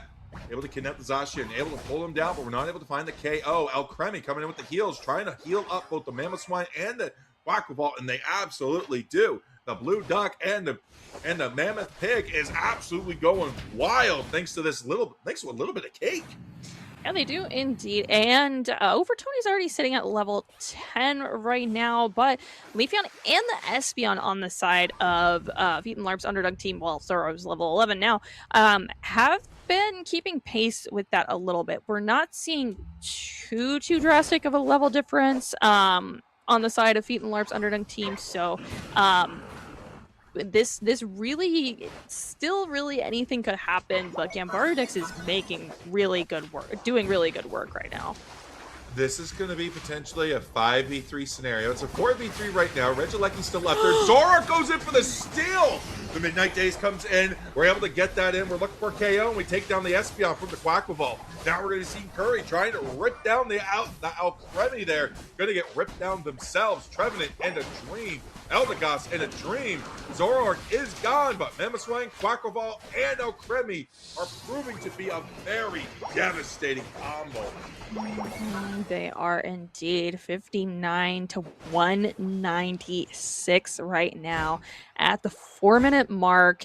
And I mean, really, Feet and Larp's Underdog team, they're in a bit of a rough spot here. Both of their tier 1s are gone, so they have a lot less mobility throughout this game. And Quaquaval is just kind of hassling that Zacian up near that tier 2 as well, while we're defending our bot tier 1 very well from Feet and Larp's Underdog team. Points trying to go in and take down the Trevenant. Oh. The Espeon comes up and says, "Not on my pad, you don't." Able to take him down with a little help from the Eldegoss. Zoroark now looking to rip the Regidrago, supported by Alcremie and Mamoswine, now hunting down Eldegoss. Eldegoss going to get caught out there, but the stuns from Espeon enough to save it, but only momentarily. Only momentarily, yeah. Zoroark is definitely showing off that those recent buffs right now. It is super duper strong. Reggie trying to get a KO on them, but Reggie ends up getting taken down by Curry on not Curry, by these oh my gosh, who did they get? I don't even know. There was a lot that was going on. But 59 to 196, and we are already 40 seconds away from Groudon spawning in right now. And the Espeon is higher level than our original central laner right now.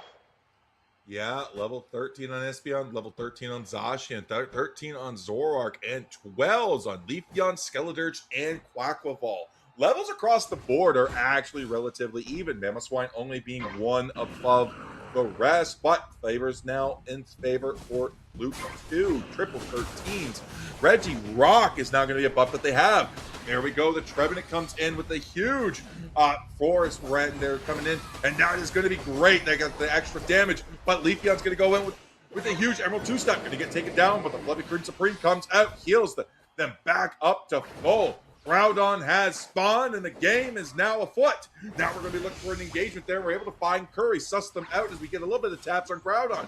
Trying to bait them in, trying to find an opportunity, Miari. Yeah, we are trying to find a way to get in here. Gambarodex is pretty big, though. And Leafeon was, they were taken down so quickly right now. We're just kind of poking around, seeing where we can start and engage, but it'll be Feet and Larp's Underdunk team that's positioned near that top side of this pit right now. And Gambarodex is pretty confidently holding this right now. We are in position to isolate that top side there. We can go for a cheeky backcat score if the need arises there, but that Groudon is still a threat because Gambarodex is straight into that central path. Leafeon trying to get behind there. Going to be taken down by the Zoro combo. That's going to open it up for Flute 2 to go straight for the Groudon. We still have the Unite move. We're going in. Skeledirge grabs the Groudon in 1, 2, 3, 4. Espeon in a dream as Flute Feet and Larp's Underdunk Team version 2. Dreams goes up in smoke. Yeah, that 100 is going to go in uncontested, but our teammates aren't up quick enough to defend from 5 members of Gambarodex here. Tons of scores going in right now. The Emerald 2-step to follow it up, but we do see that Sword Power take out the Skeledirge right now, and we are playing on Feet and Larp's Underdunk team's home pad, and it is looking kind of scary. So that's a 2 KO streak for our Espeon right now. We've given a lot of our buffs away, but it's just a little bit too late in the game to actually make a difference. I had some hopium there, but I think this is going to be going to Gambarodex. I mean, even in that scenario, it's the Espeon that picked up the 3 KOs. That means it's the Espeon that got the 3 buffs, which means they were the only one on the team for Flute 2 to have those buffs. Gambarodex coming back very strong into game number 2. Going to be your Underdunk 90 champions, which is amazing to see the comeback, especially from what we've seen of Feet and Larp's Underdunk Team Part 2 and the memento and tempo disruption that they just had across the board. Really great job from both sides there. You can see that Alchemy did tons and tons of healing, super hard to get through on their side. Yeah, it was definitely really rough, and the Zoroark was just able to run away with so many KOs. Yeah, it was kind of crazy. You see the Skeledirge, they went in for that secure as well on that Groudon. They were the ones that got it for Gambarodex, and it's not surprising. Hyper Voice is such a strong move. You got to watch out for it. And Gambarodex did a great job of just trying to set up for it. Took down the Leafeon, but Feet and Larp's used Underdunk Team Part 2. They did a really great job. And Kyle, welcome back. Bro, you gotta tell us, what did you think of that set? I mean, that was pretty insane. I've been thinking that Skeledirge is pretty good. I feel like the stats haven't really supported it for a while, but I feel like this set, the way that Pokemon was able to provide impact in the back line really kind of showed the value that thing could have, because I thought it played really well. You don't see it a ton, but we did see it a bit tonight. I imagine that we'll probably see it at Worlds next week too. I hope so. Man, that was so fun to see. I like the Skeledirge. We got the Zoroark. We've got Quaquaval. Listen, we were one Pokemon away from the Paldean trio, okay? I mean, true. Yeah, we just needed the Meowscarada. Could have had it all. Yeah, no, that was definitely a super great set to see. Gambarodex, I mean, they just came back in that second game with a vengeance, and they said, our early game, we're taking it back, and we are just running with it throughout. Yeah, fun. We saw a lot of speedsters tonight. was a really fun tournament. Congrats to Gambaru Dax. Very well earned, and they looked dominant in this set. But we saw a decent amount of speedsters. We saw some Zoroark. We saw some Absol. Obviously, Leafeon in that last set. But I feel like the speedster role seems to be pretty flexible. We've seen some teams just kind of go like lean fully into the bulk, but I still feel like we shouldn't be sleeping on a lot of these speedsters because something's going to happen at Worlds and we're going to see like some team break out something crazy. I think we saw even a Meowscarada at some point in this tournament. So a lot of good options still to be had. But yeah, Underdunk number 90, last one before Worlds. I know we have a little bit of time. I mean, let's take a little bit of time around the room, kind of what our thoughts are, tournament itself, going into Worlds. How are we feeling about the meta? How do we feel about the Pokemon that are picked tonight? And what do we think is going to get picked most at Worlds? We'll start with you, Miauri. How are you feeling? Oh my gosh, I am feeling pretty excited to see. This will be my first Worlds that I go to, so Awesome. I'm really interested to see what the teams end up pulling out there. But really, I'm not super sure. I saw a little bit about Solgaleo, and I am hoping that it's pretty relevant because I love it. Just design wise and everything is super cool. But yeah, tonight it was very interesting to see some of the mons that came out. Like you said, the Meowscarada. I hadn't seen it in comp for a while, I felt like, and then I saw it tonight and I was kind of like, oh, okay, you know. You do see some off picks with this all-star draft, but it was played extremely well and showed a lot of value, I think. So those are my thoughts. Cool. I know you're gonna probably say Sableye. Outside of Sableye, I don't think we even saw any Sableye tonight. We Is did there any not. Pokemon I was that very you're looking to excited. maybe see at Worlds or I want to any see a other thing? resurgence of Mamoswine. We've been seeing Yeah. a lot of Mamoswine in this All-Star draft there formula, and going into just open draft, you know, no All-Star or anything like that Worlds. I want to see more Mamoswine. Snorlax is reigning number 1, but you can't stay course. up there forever, brother. Mamoswine's coming for that slot, and it's going to take it. Yeah, I love the Mamoswine pick. It seems like those like really proficient, engaged tank players, the ones that are really aggressive, love playing that Pokemon, and for good reason. It can really set your team up for success. You can hit that Ice Fang into some pretty good combos. So yeah, I agree. I like the Mamoswine. I think my Pokemon to watch. I would love to see it more. I don't think it's realistic. I would love to see some more Solar Beam Venusaur. It's been my favorite pick over the last few weeks, but I don't think we're gonna see it at all. But yeah, super excited to watch Worlds. 1 week away. Let's talk about teams. Do we have any predictions on who you think's gonna take it? Miauri, what are your thoughts? Do you have a favorite going into this Worlds? The final Worlds.